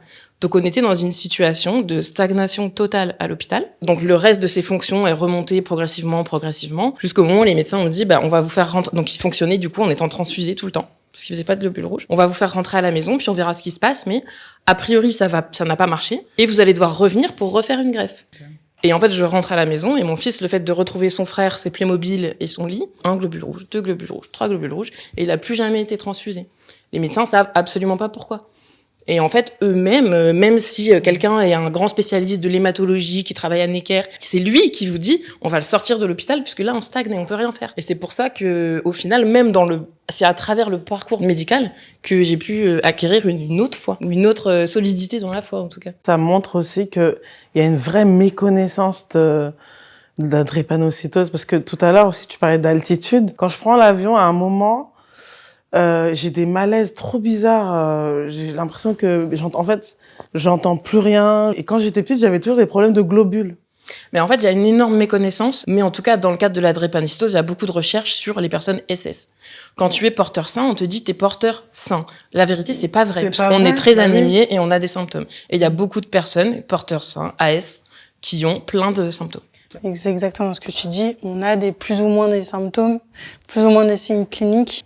Aléatoire. Le fait d'être très anémié, déjà, ça impacte tout ton état général. Donc forcément, si tu es anémié et que tu prends l'avion ou tu vas en altitude, ça veut dire moins de pression, moins d'oxygène. Tes muscles y consomment et donc en fait, toi, tu étouffes littéralement, ou à contrario, tu as l'impression d'être en asphyxie. Je rebondis juste, et là, c'est un peu le côté soignant qui prend le dessus, parce que ça m'énerve et ça m'émeut d'entendre des discours, tous vos discours de prise en charge. Parce que je suis clairement face au dysfonctionnement du milieu médical, même si j'en porte pas la responsabilité ni la faute. Mais je me considère comme faisant partie des acteurs en tant que soignante. Donc forcément, ça m'énerve et ça m'émeut. Parce que il y a aussi ces violences qui sont faites quand on essaye de te dire que tu es folle, quand on te fait un examen gynécologique parce que l'hystérosalpingographie, je suppose qu'on t'a pas dit que c'était extrêmement douloureux. Voilà, donc c'est une violence psychologique en plus d'être une violence gynécologique, physique. Et du coup, vu qu'en tant que future sage-femme, ça m'irrisse le poil littéralement, vous avez cette force-là, et donc c'est ce que je disais par rapport à la foi, à la croyance. Et j'invite les gens qui vont regarder ces vidéos-là, si elles sont en errance médicale, si elles ont décidé de baisser les bras, si elles ont perdu la foi, de rechercher des avis en amis, en famille, sur Internet, et de raccrocher un parcours, de ne pas rester sur cette note atroce qui peut être destructrice pour certaines personnes, d'essayer de raccrocher cette confiance dont vous parlez tous les deux. Voilà, je raccroche tout le monde. De toute façon, le corps médical ne peut rien faire si le patient ne fait pas confiance. Mais dans les deux sens, les médecines sont perfectibles, mais elles sont aussi bien avancées dans beaucoup de domaines, et on a besoin aussi en tant que personne pour se soigner, pour avoir des diagnostics quand on est en errance, on a besoin des médecines. Donc il faut trouver cette espèce de compromis de confiance. Ce qu'on appelle l'alliance thérapeutique, Ouais, c'est Il y a essentiel pas pour... un observatoire de régulation, de contrôle des erreurs, des errances. Ça n'existe pas, ça Ça existe un peu. Et d'ailleurs, maintenant, la PHP a imposé qu'au sein de chaque hôpital, dans les services qualité, maintenant, il y a des patients partenaires. Donc les patients partenaires, c'est des personnes qui sont considérées comme patients experts dans une pathologie et qui, du coup, vont amener un savoir expérimentiel. Dans leur savoir expérimentiel, il y a forcément le fait d'avoir vécu parfois des erreurs médicales, parfois des violences médicales. Et donc, le fait que maintenant, il y ait des patients partenaires ou des patients engagés ou des patients experts, il y a plein d'appellations différentes. Mais maintenant, il y a des personnes salariées, normalement, au sein de chaque hôpital, ou en tout cas, c'est en train de se déployer. Et peut-être ces personnes-là, ce sont des personnes ressources auxquelles on peut s'adresser, des commissions usagers, il y en a dans tous les hôpitaux, et on le sait pas assez, mais oui, en tant qu'usager, on a énormément de droits. C'est un service public qui doit rester accessible, qui doit rester inclusif, vers lequel on peut se tourner quand on a subi des erreurs. Maintenant, ça, c'est une avancée qui est positive et sur laquelle on peut s'appuyer. Néanmoins, on peut aussi avoir la lecture qui est très pragmatique et politique, de voir qu'il y a un patient engagé qui va être salarié à mi-temps dans chaque hôpital, mais en même temps, la paire aidance et les patients experts, choses comme ça, c'est aussi délégué à des bénévoles, des associations, des familles qui croulent déjà sous la charge mentale. C'est ces personnes-là à qui on fait de plus en plus porter tout ce qui manque à l'hôpital. Il faudrait qu'il y ait plus de médecins, plus de psy, plus d'éducs. Et en fait, encore une fois, c'est délégué aux sœurs aînées, entre guillemets. Sur la question de la confiance c'est un ingrédient primordial de l'alliance thérapeutique. L'alliance thérapeutique que tu viens d'évoquer, c'est la relation entre le soignant, la soignante et la personne soignée. Il y a besoin de se faire confiance pour que ça fonctionne. Maintenant, cette confiance, elle peut pas être aveugle. Le préalable à cette confiance, c'est d'apprendre à se faire confiance soi. Et c'est assez compliqué, étant donné les conditionnements, les éducations qu'on reçoit, d'apprendre à se faire confiance, à s'écouter. Et il y a quelque chose sur lequel je veux aussi rebondir dans ce que tu as dit, David, c'est que la médecine occidentale a parfois une approche trop problème-solution. T'es en état dépressif, antidépresseur. T'as pris du poids, régime. Sans prendre en compte les terrains, l'environnement, le comportement alimentaire, le pouvoir d'achat, les questions de santé mentale. Enfin, il y a énormément de choses. La situation de la personne, minorisée, parfois précarisée. Il y a une vraie méconsidération des questions de santé mentale en France. C'est très violent, ça a des impacts. En fac de médecine, aujourd'hui en France, le concours pour être interne, il fonctionne avec un classement. Et les dernières places au classement, c'est médecine générale et psychiatrie. Et en psychiatrie, on a énormément de gens qui se retrouvent à se spécialiser en psychiatrie parce que ils et elles ont raté leur concours et donc sont super désabusés d'être là et ne s'investissent pas énormément. Ça a un impact sur le corps médical psychiatrique qui va parfois être dans une pratique très ordonnance-médicament et il n'y a même pas de conversationnel aujourd'hui. Et le premier choix, il me semble que c'est chirurgie esthétique. Ça, je savais pas. Je savais que cardio et réa étaient très hauts. Ça reflète bien l'ambiance, quoi. C'est terrible, mais c'est terrible. Mais qu'est-ce qu'il faut faire, en fait? Mais c'est quoi la question de la foi et de l'intuition, elle vient à point nommé dans un contexte comme celui-là, c'est-à-dire, bien sûr, faire confiance, mais au préalable, se consulter soi. Est-ce que je me sens aligné avec cette personne? Est-ce que je me sens en confiance avec la personne qui me procure le soin? Il existe aussi des techniques d'éducation thérapeutique des personnes soignées. Donc, en tant que personne soignante, on peut donner des éléments pédagogiques aux personnes qu'on accompagne. Pour moi, c'est hyper important de le faire, d'expliquer le contexte dans lequel le trouble a été contracté et de donner des outils à la personne pour qu'elle soit réempouvoirée dans sa capacité à se soigner, en fait. Mais la médecine doit prendre en compte aussi ça. Ouais. Une médecine inclusive, c'est aussi une médecine qui prend en considération les croyances des patients, etc. Et les expériences. Des usagers, quoi. En fait, moi, ce qui me fait limite de la peine, c'est qu'en fait, il faudrait que le médecin en face, il fasse 140 kilos, qu'il soit drépano, limite pour comprendre. Parce qu'en fait, toutes ces pistes de solutions, elles viennent de nous, de toi, de groupes. Mais ça vient pas comment on fait pour interpeller les politiques publiques, en fait? On en parlait avec mes collègues avant-hier. On se disait que la nouvelle génération de médecins, on peut apprendre autant de cliniques qu'on veut, on peut apprendre autant de théories qu'on veut, mais l'empathie, ça ne s'apprend pas. À quel point je me considère soignant ou soignante de 0 à 10?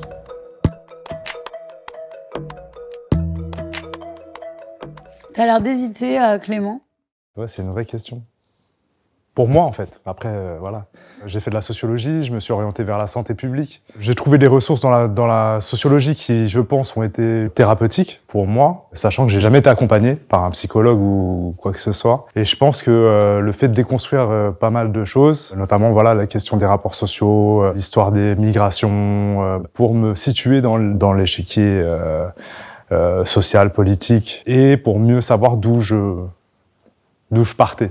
Ça m'a permis quelque part de me soigner moi-même, en quelque sorte. Je dis pas que je suis guéri, mais du moins rétabli sur pas mal de points, je pense. Notamment, j'ai arrêté le tabac, j'ai arrêté pas mal des addictions que j'ai eues étant jeune, par exemple cannabis ou tabac, voire même les consommations d'alcool que je pouvais avoir, etc. Voilà, ce rétablissement-là, ça a été élargi. C'est-à-dire que j'en ai discuté avec ma mère, j'ai eu pas mal de discussions houleuses, voilà, parce que déconstruire les choses, ça peut prendre aux tripes. Mais au final, je pense que j'ai été compris.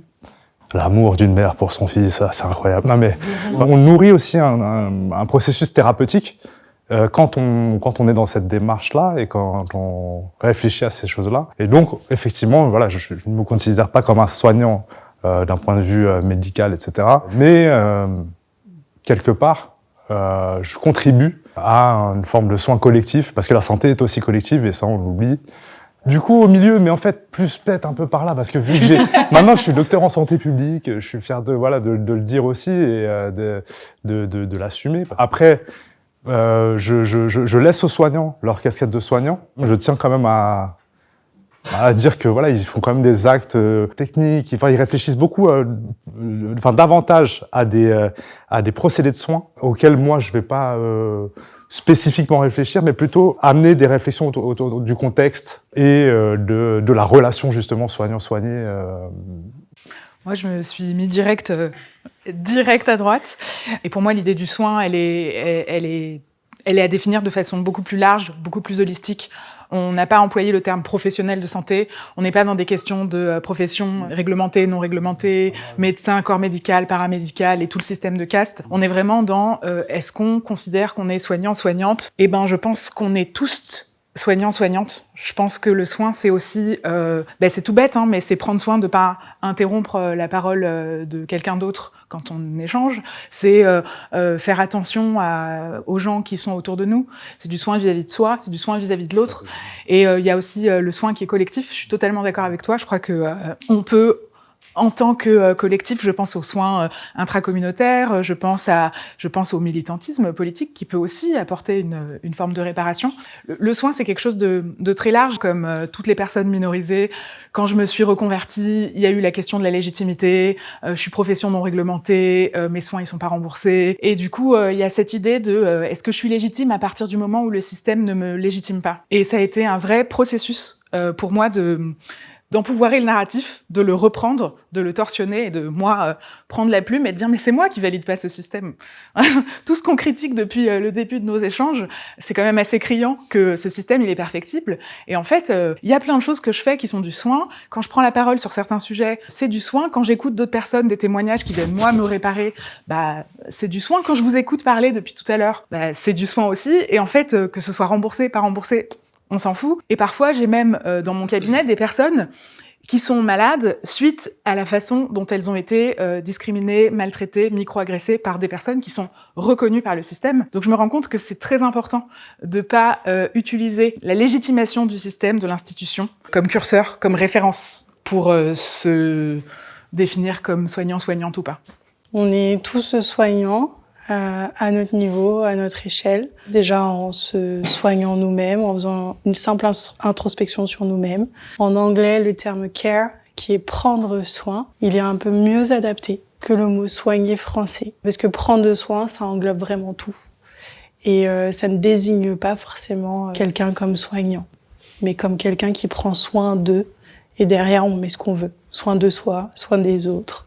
Soin du monde. Je suis d'accord avec le discours qui dit que soignant, c'est beaucoup plus vaste que le simple professionnel médical. Mais moi, je me suis placé là parce que je pense que c'est un problème de légitimité. C'est assez complexe de se dire, est-ce que vraiment j'apporte du soin dans la vie au quotidien et est-ce que réellement je m'apporte du soin à moi-même? Et je pense que je suis un peu dans une introspection avec moi-même où je me demande quelle est la place de mes actions dans ma santé mentale. Dit comme ça, c'est vrai que ça peut être mal interprété, mais quand j'ai conscientisé un peu ça, je pense que j'ai essayé de me mettre aussi, m'auto-juger et aussi essayer de me dire, ok, qu'est-ce que tu n'as pas bien fait envers toi-même?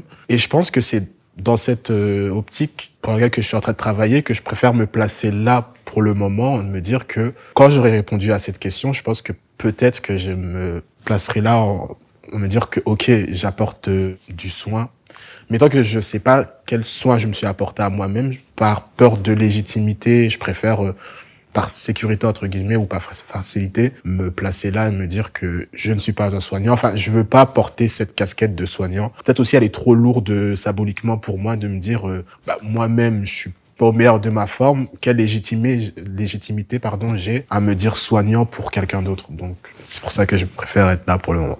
De mon côté, je suis restée au milieu parce que, aujourd'hui, je suis thérapeute, donc forcément, je suis du côté des soignants, soignantes. Néanmoins, cette volonté de soigner, elle découle en fait de mon expérience personnelle. Du coup, t'es une personne concernée.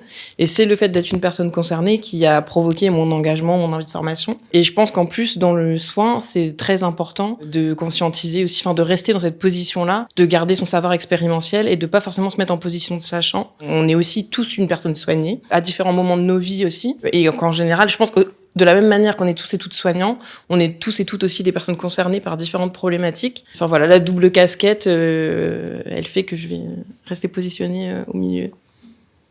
Tout à droite, de manière ferme et sûre, parce que soignant, je m'occupe de ma mère qui prend des traitements lourds depuis 13 ans. Je connais son ordonnance par cœur, je sais le nombre de grammages. Je m'occupe de tous les aspects de sa vie, que ce soit ses démarches, l'aide au quotidien. Elle a 75 ans, donc de ce mot soignant, oui, je me sens soignante. Après, je suis pas un docteur, je suis pas un médecin, mais quand on fait un pilulier, qu'on doit pas se tromper, quand on regarde au réveil, est-ce que telle partie est boursouflée, quand elle va aux urgences et qu'on peut parler avec le docteur et lui dire ah non, c'est un traitement comme ci comme ça, je pense que oui, on peut.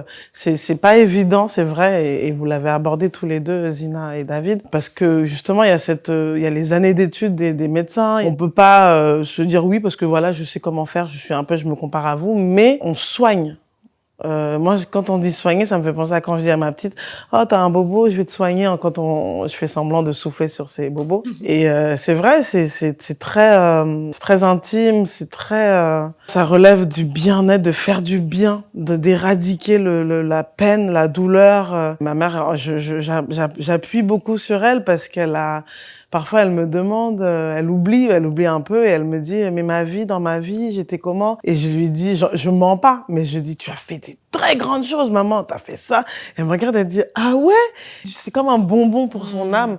Donc oui, soignante, je me considère. Aujourd'hui, il y a eu pas mal de travaux sur le care. Une pratique, c'est une éthique en fait qu'on porte en nous et qu'on mobilise pour justement faire du bien autour de soi et limiter l'inconfort chez l'autre, etc. Ça, c'est des choses. Voilà, je sais que moi, dans le cadre de mon travail, quand je fais des entretiens, quand je fais des focus group avec des personnes qui sont vulnérabilisées, marginalisées, etc., je prends les pincettes. Mais c'est important. On peut pas se permettre d'arriver avec nos grands sabots et dire bon bah alors toi tu fais quoi, tu fumes quoi, nanana. C'est pas possible en fait. Donc il faut vraiment faire en sorte de prendre soin de la personne. Autrement en fait ça peut être un échec complet malgré le fait qu'on mette en avant des résultats. Ouais regardez. Mais dans les faits, potentiellement, la personne a mal vécu les choses. Le soin, c'est un apprentissage continu. En fait, il n'y a pas de posture de sachante qui est définitive. Il n'y a pas cette idée que c'est bon, ça y est, j'ai appris à soigner. On monte en compétence toute sa vie. Au fur et à mesure des rencontres, on s'enrichit. Au fur et à mesure des formations, des expériences. Un jour, on sait se servir d'un pilulier, on connaît des grammages par cœur. En fait, c'est quelque chose de fluctuant. Et je crois que ça, c'est important aussi de l'avoir en tête pour sortir définitivement des schémas où il y a une personne sachante et une personne qui reçoit, quoi. Ça me ramène à ce que Beverly disait, parce qu'elle disait, et toi aussi tu l'as dit, on est tous soignants. Après, je crois que ça dépend aussi de l'empathie, du degré d'ouverture d'esprit de la personne. Souvent, quand je me balade, il y a un truc qui est très dur pour moi, et tous mes proches, mes amis, ma famille me disent arrête. C'est quand je vois des personnes âgées qui sont seules et qui sont comme ça. Je sais pas si vous les voyez, mais en fait, moi, je peux pas. Je suis obligée. Et une fois, il y a une dame qui m'a ramassée, comme on dit dans mon jargon. Elle m'a dit, je n'ai pas besoin d'aide.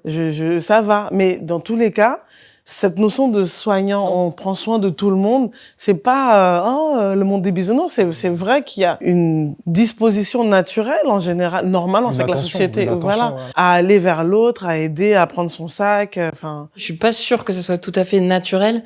En tout cas, et on parlait tout à l'heure du syndrome de la sœur aînée, il y a une vraie injonction à être dans le soin quand t'es une femme, a fortiori quand t'es la sœur aînée, dans nos communautés aussi, parce qu'il faut prendre en charge tout ce qui est pas pris en charge par le système, qu'on est obligé. Enfin, moi, si aujourd'hui les médecins faisaient leur travail sans discriminer, avec les moyens qu'il faut, je suis pas persuadée que j'irais passer mes journées à l'hôpital. Si les enfants drépanocytaires étaient bien pris en charge à l'hôpital, si leur famille était bien prise en charge, peut-être que je le ferais pas. Peut-être que je pourrais mettre mon énergie dans autre chose.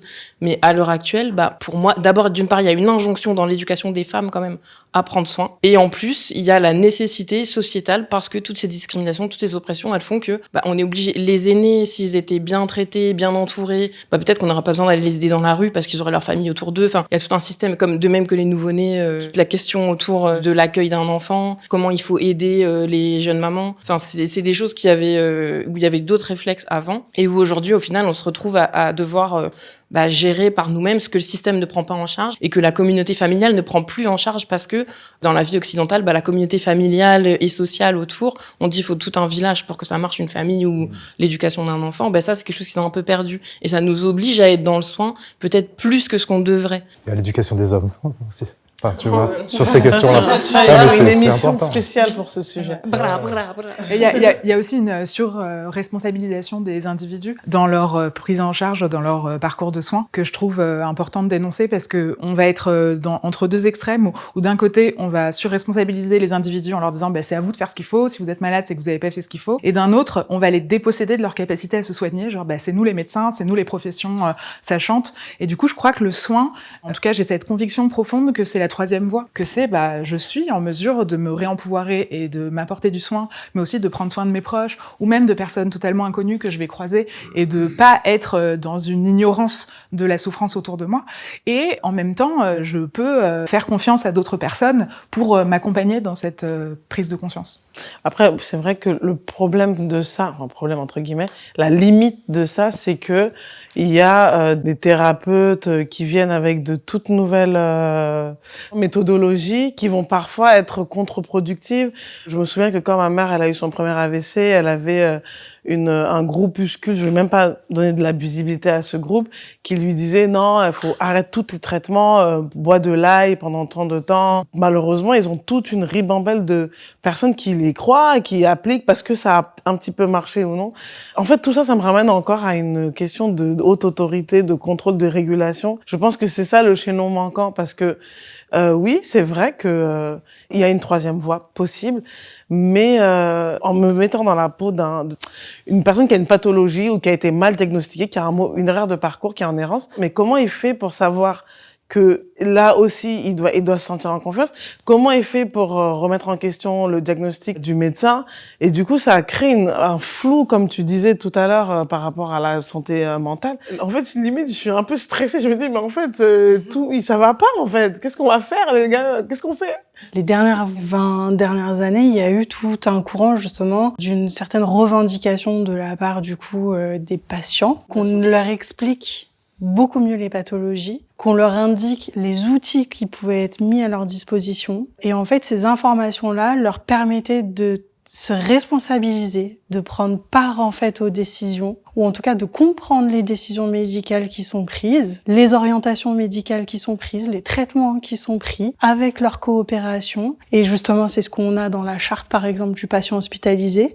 Avant même l'éducation thérapeutique, c'est le consentement libre et éclairé du patient. C'est-à-dire que le patient, on lui donne toutes les informations, on lui donne tous les outils de compréhension à sa disposition, à son niveau. Après, attention, je nuance, c'est perfectible, comme tout. Je suis tout à fait d'accord. Il y a des situations où c'est compliqué, les barrières de la langue, les niveaux de compréhension du haut niveau social, le fait qu'il y a des gens qui ne s'intéressent pas et on a beau leur expliquer en long, en large, en travers, un peu compliqué. Mais en tout cas, il y avait une réelle revendication de la part de patients qui a été entendue en tout cas par le corps médical, qui, j'espère en tout cas, vont, avec le temps et les années, continuer à se perfectionner parce que l'alliance thérapeutique, c'est le pivot de la prise en charge. Et après, effectivement, si on veut tendre vers une inclusion totale de la santé communautaire, une inclusion totale des aidants et aller vers ce troisième chemin, eh ben, effectivement, il faut, en fait, qu'on ait déjà une base. En fait, je pense que j'ai aussi cette position qui peut paraître radicale. Je pense que c'est un peu personnel parce que tout au long de ma vie, on m'a dit ce que je devais faire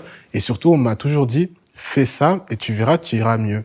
Et les gens étaient convaincus de leur bien fondé de se dire que si tu fais ça, regarde, pour moi, ça a marché, donc pour toi aussi, ça a marché, alors que c'est pas forcément vrai. J'ai pas envie de reproduire, entre guillemets, cette violence des personnes qui pensent vraiment bien faire, qui sont là pour toi, qui pensent vraiment bien faire, mais te mettent une pression que eux ne voient pas forcément. Et je pense que aussi, ça crée des remords parce que tu te dis, ben, j'ai fait ce qu'ils ont dit, mais ça a pas fonctionné, je me sens encore plus mal qu'avant. Est-ce que c'est de ma faute au final? Parce que c'est la solution, entre guillemets, universelle qu'on donne à tout le monde. Et je pense que c'est pour ça aussi que je me positionne ici parce que on a besoin des soignants, mais je pense aussi on a besoin de plus un dialogue, de se dire, OK, je suis soignant, moi j'ai vécu ça, mais une même personne qui vit peut-être la même maladie ou la même pathologie que moi n'a pas forcément le même vécu, n'a pas forcément la même sensibilité. Et je pense qu'aussi dans le milieu médical, on prend pas assez en compte justement la personnalité des gens, il y a des gens qui sont très détachés des événements, qui peuvent vivre des trucs, mais qui vont pas les ressentir d'une manière forte, alors qu'il y a d'autres personnes qui sont peut-être un peu plus émotives et émotionnelles, qui, eux, vont être encore plus traumatisés par le soin apporté, alors que de base, c'était un bien. Je ne veux pas non plus être dans la position de on ne fait rien, mais je pense que c'est beaucoup plus complexe que ça, et c'est pour ça que, encore une fois, je préfère avoir cette position un peu plus confortable de me dire, j'apporte le soin quand vraiment on me le demande explicitement, mais c'est vrai que je serais moins dans la proposition directement, parce que moi, on pensait me faire du bien, on m'a fait plus de mal que de bien au final, donc par peur de reproduire un peu le même mécanisme, je préfère être là pour la personne, plus être une écoute passive que réellement être active dans la guérison d'une personne. Mais en fait, ça, ce que tu décris, moi, je te rejoins totalement. C'est les méfaits de la posture de sachante. Il n'y a pas de solution universelle. En fait, une solution pour A, elle va peut-être pas être la même pour B ou pour C. Et du coup, je crois que c'est important à la fois de se connecter à sa confiance, à son intuition, et à la fois de s'entourer de soignants, soignantes avec qui tu te sens bien pour pouvoir prendre part au processus thérapeutique. Et en plus, tu fais déjà la base. Tu fais ton auto-évaluation. Oui. C'est pas un auto-jugement. Vraiment, ne te juge pas toi-même. C'est en fait une auto-évaluation. Et en fait, c'est cette auto-évaluation qui va guider tes propres ressentis, tes propres pensées.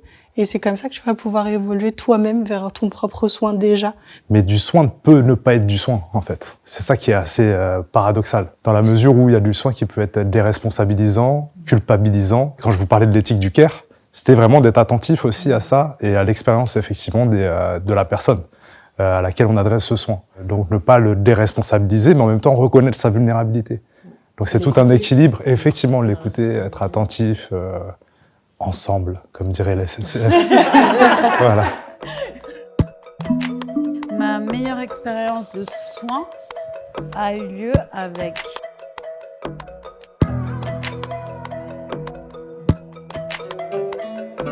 Ouais, la moins pire.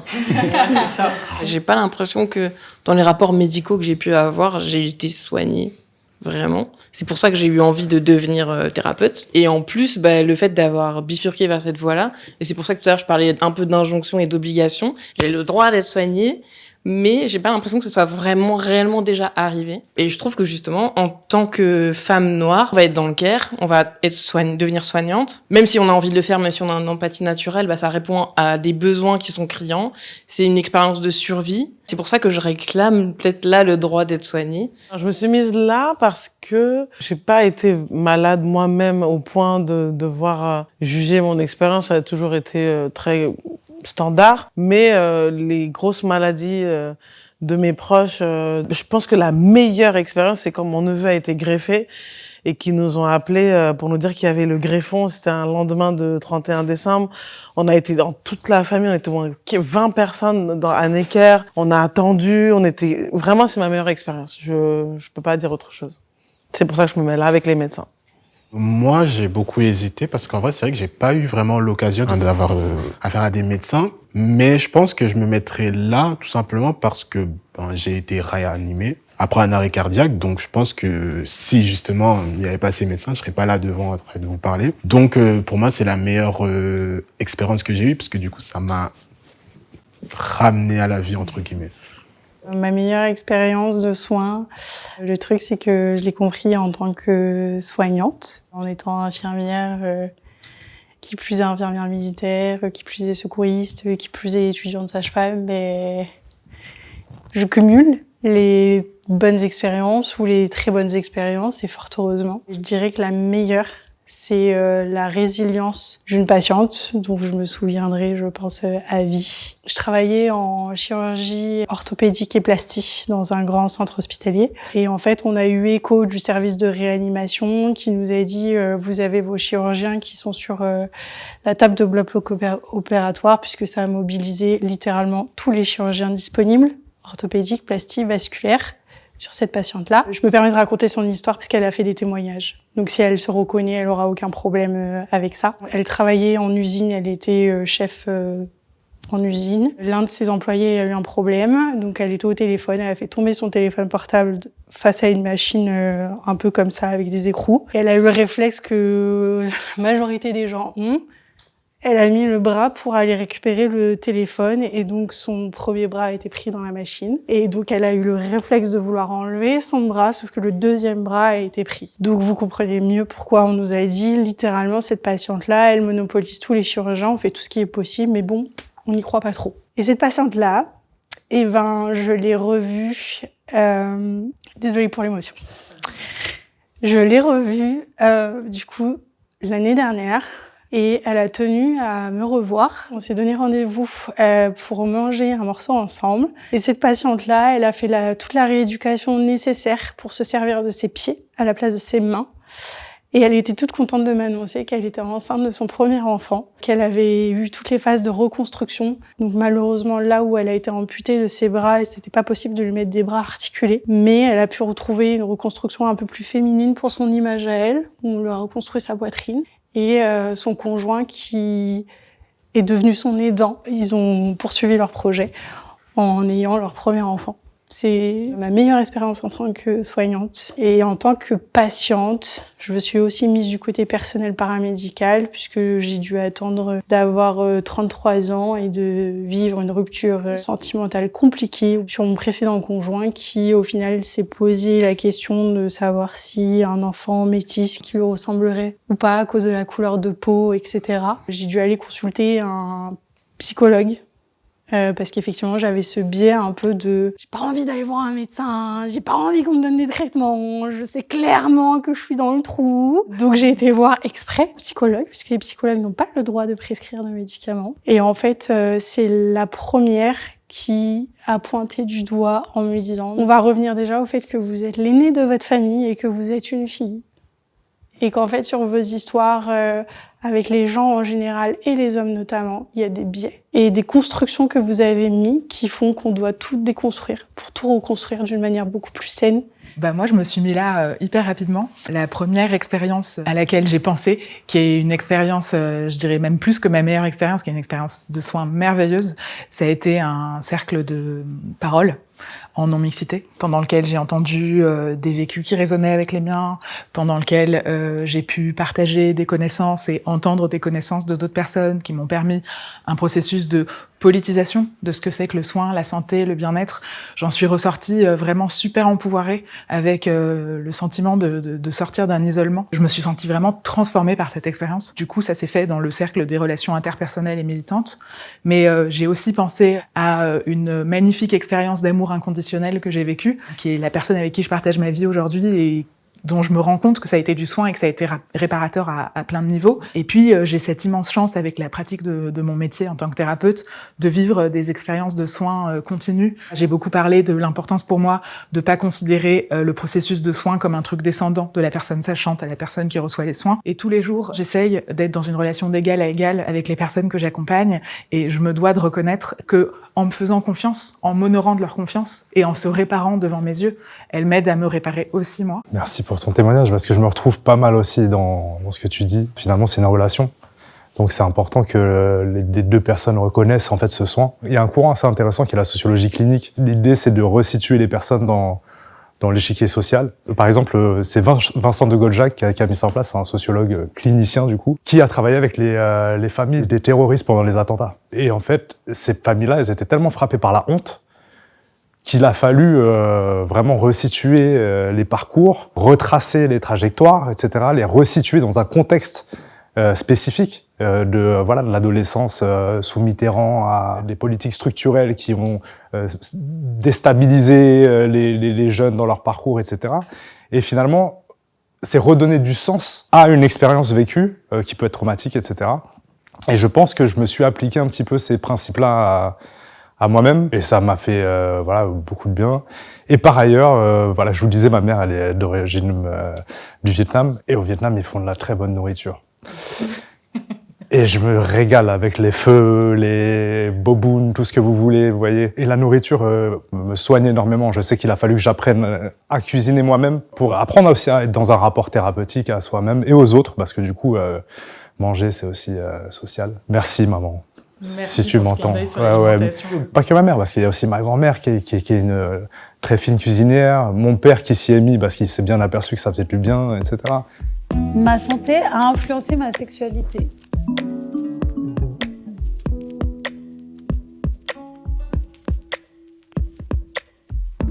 Je sais pas si je l'ai conscientisé, mais très certainement. Parce que la santé, c'est comment je me sens dans mon corps, dans mon esprit.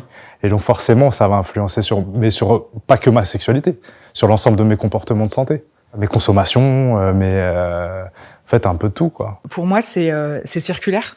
La santé et la sexualité sont interdépendantes. Me sentir bien dans ma sexualité, de ressentir de l'épanouissement, de me sentir bien dans mon corps, ça a eu un impact énorme sur ma santé mentale et probablement aussi physique. Mais l'inverse est vrai aussi. Le fait d'aller mieux, d'avancer dans mon parcours de soins m'a permis aussi de me réempouvoirer dans ma sexualité. Et donc du coup, pour moi, c'est trop interdépendant pour me mettre quelque part. Moi, je suis pas du tout parce que j'ai pas eu de problème physique, vraiment, de maladie. Donc, je vais pas penser à la santé physique. Sur la santé mentale, j'ai toujours été grosse, donc j'ai toujours assumé. Je me suis toujours trouvée belle. Donc, vraiment, ça n'a jamais impacté ma sexualité. Donc, c'est pour ça que je me suis mise là. Je peux pas parler de santé mentale et dire que ça n'a pas d'influence sur la sexualité, parce que ça a une influence sur tout. Donc, pour faire simple, je pense que je dirais ça a affecté beaucoup ma confiance en moi. Et puis, on va dire qu'il y a des moments où, pour oublier un peu le côté psychique, tu rentres dans une hypersexualisation dont t'as pas réellement envie. Et par d'autres moments où tu rentres justement dans un état où t'as plus du tout envie de sexualité tout court. Donc, je pense que oui, ça dépend vraiment de mes phases dépressives et maniaques. Enfin, dans la sexualité, je pense que quand t'as une maladie de type bipolarité ou de la personnalité. Ça affecte déjà ta personnalité, ta relation avec les autres. Même dans la sexualité, ça se fait ressentir et c'est indéniable. Quand tu dis toute ma vie, ça me suivra, tu penses que t'as pas le droit au bonheur ou t'as pas le droit, tu penses pas que ça va s'arranger? Non, je pense que, en fait, c'est un peu une sorte de fatalisme, oui. Je pense que j'ai fait énormément de thérapie, j'ai fait de l'hypnose, de la thérapie classique, de antidépresseurs, de traitement pour la bipolarité. Enfin, j'ai un peu tout testé. Et je pense que pour faire la paix avec moi-même et justement commencer à vivre avec ça, je pense que j'ai accepté aussi ces phases dépressives où j'ai commencé à me dire, bon, ok, c'est des phases qui sont là depuis que j'étais petit. Essaye de les apprivoiser, essaye qu'ils durent le moins longtemps possible. Et je pense que ça m'a permis aussi de relativiser sur beaucoup de choses et justement permettre de sortir un peu de ça. C'est de me dire que il n'y a pas de solution miracle, malheureusement. Et qu'il faut aussi, à un moment donné, que tu t'y fasses parce que j'étais dans ce truc de chercher une solution miracle. Donc, j'allais voir des médecins. Ils te donnaient des médicaments qui fonctionnaient pas, ce qui soit te mettaient dans des phases que maniaques où j'étais tout le temps hyper excité, où je faisais tout et n'importe quoi et je testais mes limites alors que je suis une personne très introvertie et très timide. Donc, du coup, ça me faisait que ça me poussait énormément. Et à la fin, mes périodes dépressives étaient beaucoup plus violentes parce que justement, j'avais trop poussé sur cette corde de sociabilisation, de parler, de me montrer alors que c'est pas tout dans ma personnalité de base. Donc, je pense que non, c'est pas une forme de, pas droit au bonheur, mais c'est un bonheur différent. Enfin, la tristesse fait partie de mon bonheur, je pense. C'est comme ça que j'essaye de voir les choses, de me dire que ces phases dépressives ne sont pas une fatalité ou quelque chose de mal en soi, si j'arrive à les canaliser à un certain degré et ne pas les laisser justement m'envahir. Du fait du syndrome des ovaires polykystiques, il y a la prise de poids sur laquelle je lutte depuis de nombreuses années. Donc je suis un peu comme David, déjà de base j'ai une personnalité assez introvertie. Après, le fait que j'ai eu un parcours en institution militaire, donc avec un côté où on gomme la féminité, on gomme la personne de qui on est. Et donc ça n'a pas forcément aidé à prendre confiance en moi. Tout ça mélangé à la maladie, enfin à la pathologie gynécologique, ça a eu un impact clairement sur mes relations et notamment ma sexualité. Il me semble que c'est aussi le vécu du racisme, du classisme, du sexisme qui fait qu'on a un rapport au corps déjà qui est déformé et ce que ça produit dans notre corps qui fait que je pense consciemment ou pas, on est forcément impacté dans notre intimité et dans la construction de nos rapports intimes et sociétaux. C'est vrai que moi, on m'a souvent dit ouais, Clément, toi, de toute façon, beau gosse, nanani, nanana, chaud lapin. Ouais, mais c'est ça. Et du coup, ça impacte sur notre comportement tant qu'on l'a pas conscientisé. Effectivement, du coup, tu m'aides à parce que c'est pas un truc que j'avais. Raccroche les wagons. Ouais, mais c'est ça. Ah, mais oui, quand t'es considéré comme un Francky Vincent entre guillemets, c'est complexe de s'enlever cette étiquette. Voilà, après faut. Pardon. Non mais voilà, en fait, je sais pas. Sinon tu danses, ouais, quand tu danses bien. Hyper sexualisé, quoi. Il y a ce côté-là, voilà. Il y a ce côté-là de. Et je voulais aussi rajouter quelque chose que j'ai oublié de dire qui est assez important et que je voulais aussi faire un petit.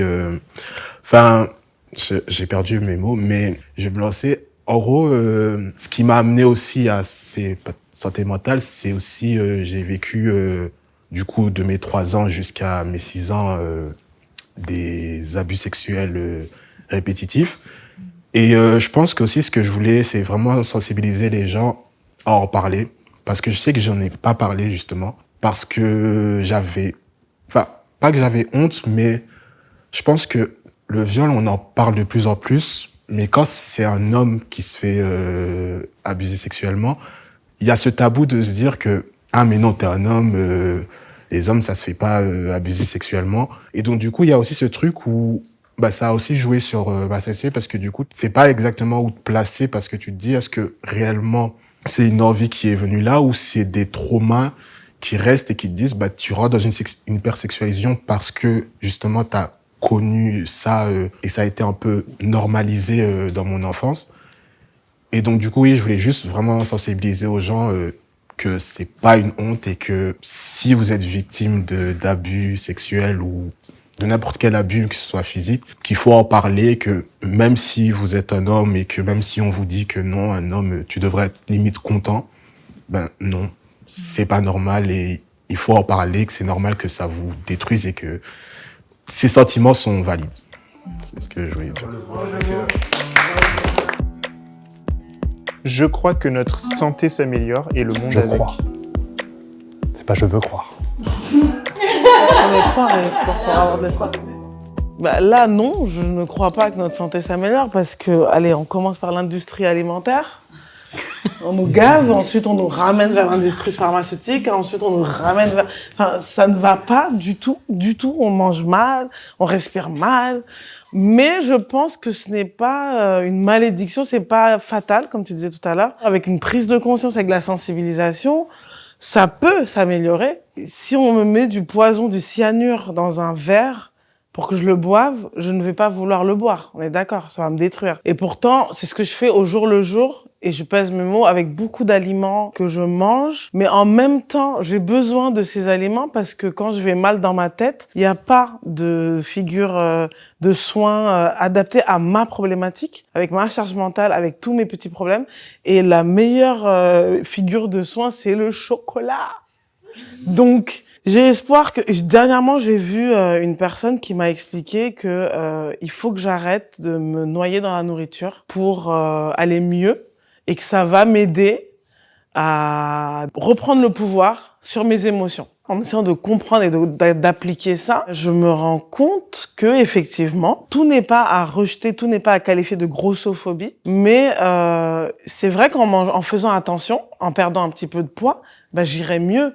Donc si j'applique cet exemple-là, si on l'applique à toutes les industries qui sont problématiques aujourd'hui autour de nous, si chacun fait des petits efforts, si les soignants aussi acceptent d'être moins racistes, oui, mais est-ce que c'est possible? Enfin, en fait, cette question, ça me fait partir dans tous les sens parce que il y a de l'utopie, il y a de la discipline, il y a de la conscientisation, de la sensibilité, il y a tout dans cette question. Donc, non, je n'y crois pas, c'est possible, mais comme on dit chez moi, affaire à suivre.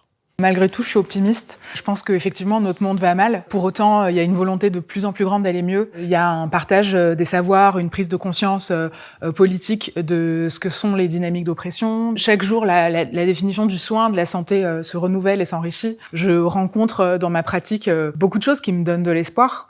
Et pour rebondir sur la question de l'alimentation, pour moi, on est dans une illustration parfaite de ce dont on parlait tout à l'heure, c'est-à-dire la surresponsabilisation des individus. On vit dans une société d'injonction paradoxale autour de la nourriture. En tout cas, quand on vit en Occident et qu'on a ce privilège, on est dans une société d'abondance. Et d'un autre, on est aussi dans une société d'injonction à la minceur, qui est très très forte. Pour aller mieux, faut maigrir. Pour aller mieux, il faut avoir un certain type de corps. Le certain type de corps en question n'est pas dénué de biais ratios. L'alimentation, je rebondis sur ce que tu disais tout à l'heure, c'est aussi une forme de soin. Le fait de cuisiner pour les nôtres, c'est quelque chose qui peut être très très réparateur. Parce que on a subi les dynamiques capitalistes et les dynamiques coloniales, y compris dans notre rapport à l'alimentation. C'est-à-dire qu'on s'est mis à sous-considérer l'alimentation de nos parents. Et en réalité, une alimentation réparatrice, c'est une alimentation qui te fait du bien. Si ça te fait du bien de manger ton gâteau préféré de quand t'étais petite, on s'en fiche qu'il ait été transformé par l'industrie. Ce qui est important, c'est que tu te connectes au bien-être que ça te procure.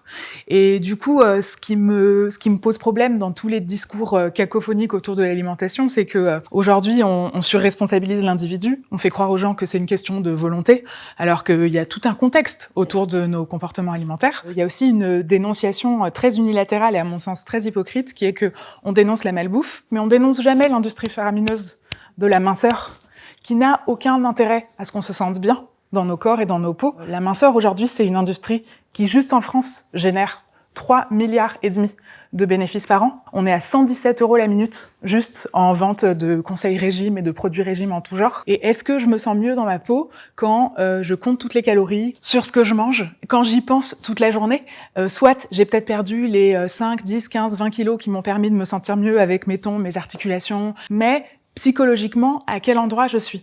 Et pour moi, la question de l'alimentation, elle vient illustrer tout ce dont on a parlé jusqu'à maintenant, c'est-à-dire qu'on invisibilise les questions de santé mentale au bénéfice des questions de santé physique. Si on prend la conjoncture actuelle de nos sociétés, effectivement, on a des injonctions politiques, des injonctions économiques.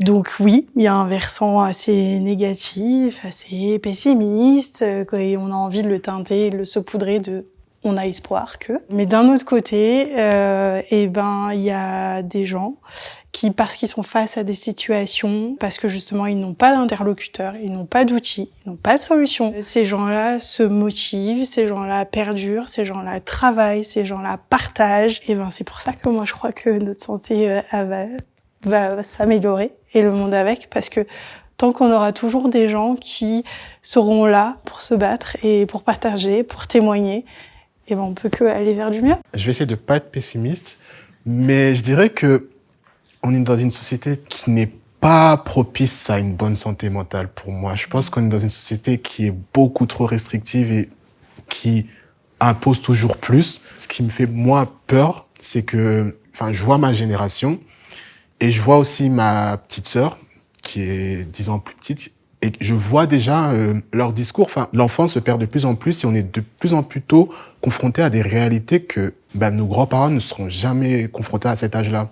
Et c'est ça qui me fait un peu peur, parce que on va dans des sociétés où en fait c'est vraiment la surconsommation, où on est vraiment dans le paraître et pas vraiment dans l'être. Est-ce que réellement on tend vers une société qui est là pour aider les gens, ou ce qui est juste là pour vraiment paraître idéal et pas vraiment être idéal? Mais en même temps aussi, je suis optimiste parce que j'entends de plus en plus de discours de personnes qui élèvent leur voix pour parler de sujets qui étaient hyper tabous, qui étaient durs pour eux, ou qui ont sensibilisé leurs familles, leurs amis, leurs proches à toutes sortes de sujets, que ce soit des maladies peu connues ou la santé mentale. Donc, mais même aujourd'hui, si on est tous là, c'est pour parler de ça et que le message soit diffusé. Donc, je garde un espoir, mais j'ai quand même une crainte pour l'avenir, parce que la société nous oppresse énormément et de plus en plus pour moi. C'est pas qu'on est mal soigné par la société, c'est que je pense pas qu'il y ait une volonté qu'on aille bien, dans la mesure où dans une société capitaliste, on a vocation à être des outils de production de capital. Pour être un outil de production de capital, il faut penser le moins possible, et puis il faut dédier sa vie au travail, à quelque chose qui nous use. Donc c'est pas porteur de bien-être. Donc déjà, il faut faire un pas de côté sur ça pour essayer d'aller bien. Et dans le moment de fascisation extrême qu'on est en train de vivre, forcément, les libertés individuelles et tout ce qui est de l'ordre de la santé mentale, a fortiori pour nous des personnes racisées, ça va être de plus en plus compliqué. Maintenant, en réaction à ça, il y a une résistance qui se crée. Par exemple, si on prend l'auto-organisation dans les quartiers populaires, en général, il y a une auto-organisation incroyable où il y a de la solidarité alimentaire, il y a des distributions de fournitures scolaires qui existent de manière informelle et même de manière inconsciente dans les populations racisées et dans les populations des quartiers précarisés, on va dire. Plus on est face à une oppression qui est terrible, et plus cette auto-organisation-là, elle prend de l'importance. Et c'est pour ça que je suis restée plus du côté de l'optimisme. Après, l'optimisme, je pense, c'est un truc qu'on choisit pas. Moi, je fais pas exprès. Et peut-être que, des fois, il faudrait pas être si optimiste, mais pour le moment, j'y suis. Et après, on a peut-être aussi un biais cognitif quand on est dans un milieu militant. On travaille dans des squats, on est dans des milieux qui sont très auto-organisés. Et donc, forcément, l'efficacité qu'on arrive à avoir sur le terrain, et on se rend compte qu'avec 3 bouts de ficelle et 0 argent, on arrive à faire énormément. Mais forcément, peut-être qu'en étant à 2 pieds dans ce milieu-là, on a un biais qui nous donne l'impression que on a beaucoup de pouvoir. C'est pas facile de passer après vous tous, là. Mais j'ose espérer que notre santé s'améliore. Je pense que la santé collective a un impact sur la santé individuelle et vice-versa. Je pense que c'est 2 facettes qui sont en symbiose. Et santé du Sud, santé du Nord, je pense que c'est des choses qui sont conjointes et qui échangent énormément. Et je vois un peu le côté salvateur de ces échanges, en fait, entre collectifs, individuels. La santé publique aussi se structure un petit peu en France, parce que, effectivement, la santé publique était longtemps tenue par des médecins. Et maintenant, on travaille en équipe pluridisciplinaire, on a des sociologues, des anthropologues, des psychologues, etc. Donc ça aide énormément aussi à structurer les choses et à élargir sur justement les ressources qu'on peut trouver ailleurs qu'à l'hôpital, quoi. Donc j'ai espoir effectivement qu'on puisse collectivement valoriser tout ça, et je pense que c'est ce qu'on a fait aujourd'hui. Alors que c'est pas des choses qu'on a l'habitude de faire, parce qu'on a longtemps été réduit au silence. Enfin, moi je sais que parler de ma mère comme j'en ai parlé aujourd'hui, ou même de mes difficultés étant jeune, avec les addictions des potes, les consommations, etc. Il n'y avait pas spécialement d'espace pour qu'on puisse échanger là-dessus, et ça fait beaucoup de bien en réalité. Vos témoignages ont participé à ma guérison aussi, enfin voilà, mon rétablissement. Donc je vous remercie beaucoup, voilà. Merci. Et pour la confiance aussi. Merci à vous tous et toutes d'avoir... On fera un truc genre spécial cuisine, je pense. Spécial alimentation, nouveau sujet. C'est pour ça, parce qu'on avait plein de questions qu'on n'a pas mis forcément, ça va durer longtemps. Merci beaucoup d'avoir été avec nous aujourd'hui pour cette nouvelle émission de On discute sur les oubliés de la santé. On avait Kendris avec nous de la Fabrique des Soignants qui nous a aidé à penser les questions et à les adapter en fonction du débat. Et puis bien sûr toutes les personnes qui étaient là. Zina, Capucine, Beverly, on a aussi Yassira, David et Clément. Merci beaucoup à vous de nous avoir donné votre contribution et vos témoignages. Et puis bien sûr, on n'a pas la prétention d'être exhaustif sur le sujet de la santé en un seul débat comme ça. Il y a plein d'autres questions toujours à aborder, mais ça donne juste envie d'en parler plus. Et donc si vous voulez en parler plus entre vous, c'est à ça que sert cette émission. Dans les commentaires, réagissez, partagez, dites-nous ce que vous en avez pensé. Et si vous voulez nous suivre, d'ailleurs, vous pouvez vous abonner à tous nos réseaux, sur Instagram, YouTube, TikTok. Vous pouvez nous soutenir aussi sur histoirecrépue.fr. Et nous, on vous dit à bientôt pour une prochaine émission sur Histoire Crépue. Ciao, ciao, ciao, ciao.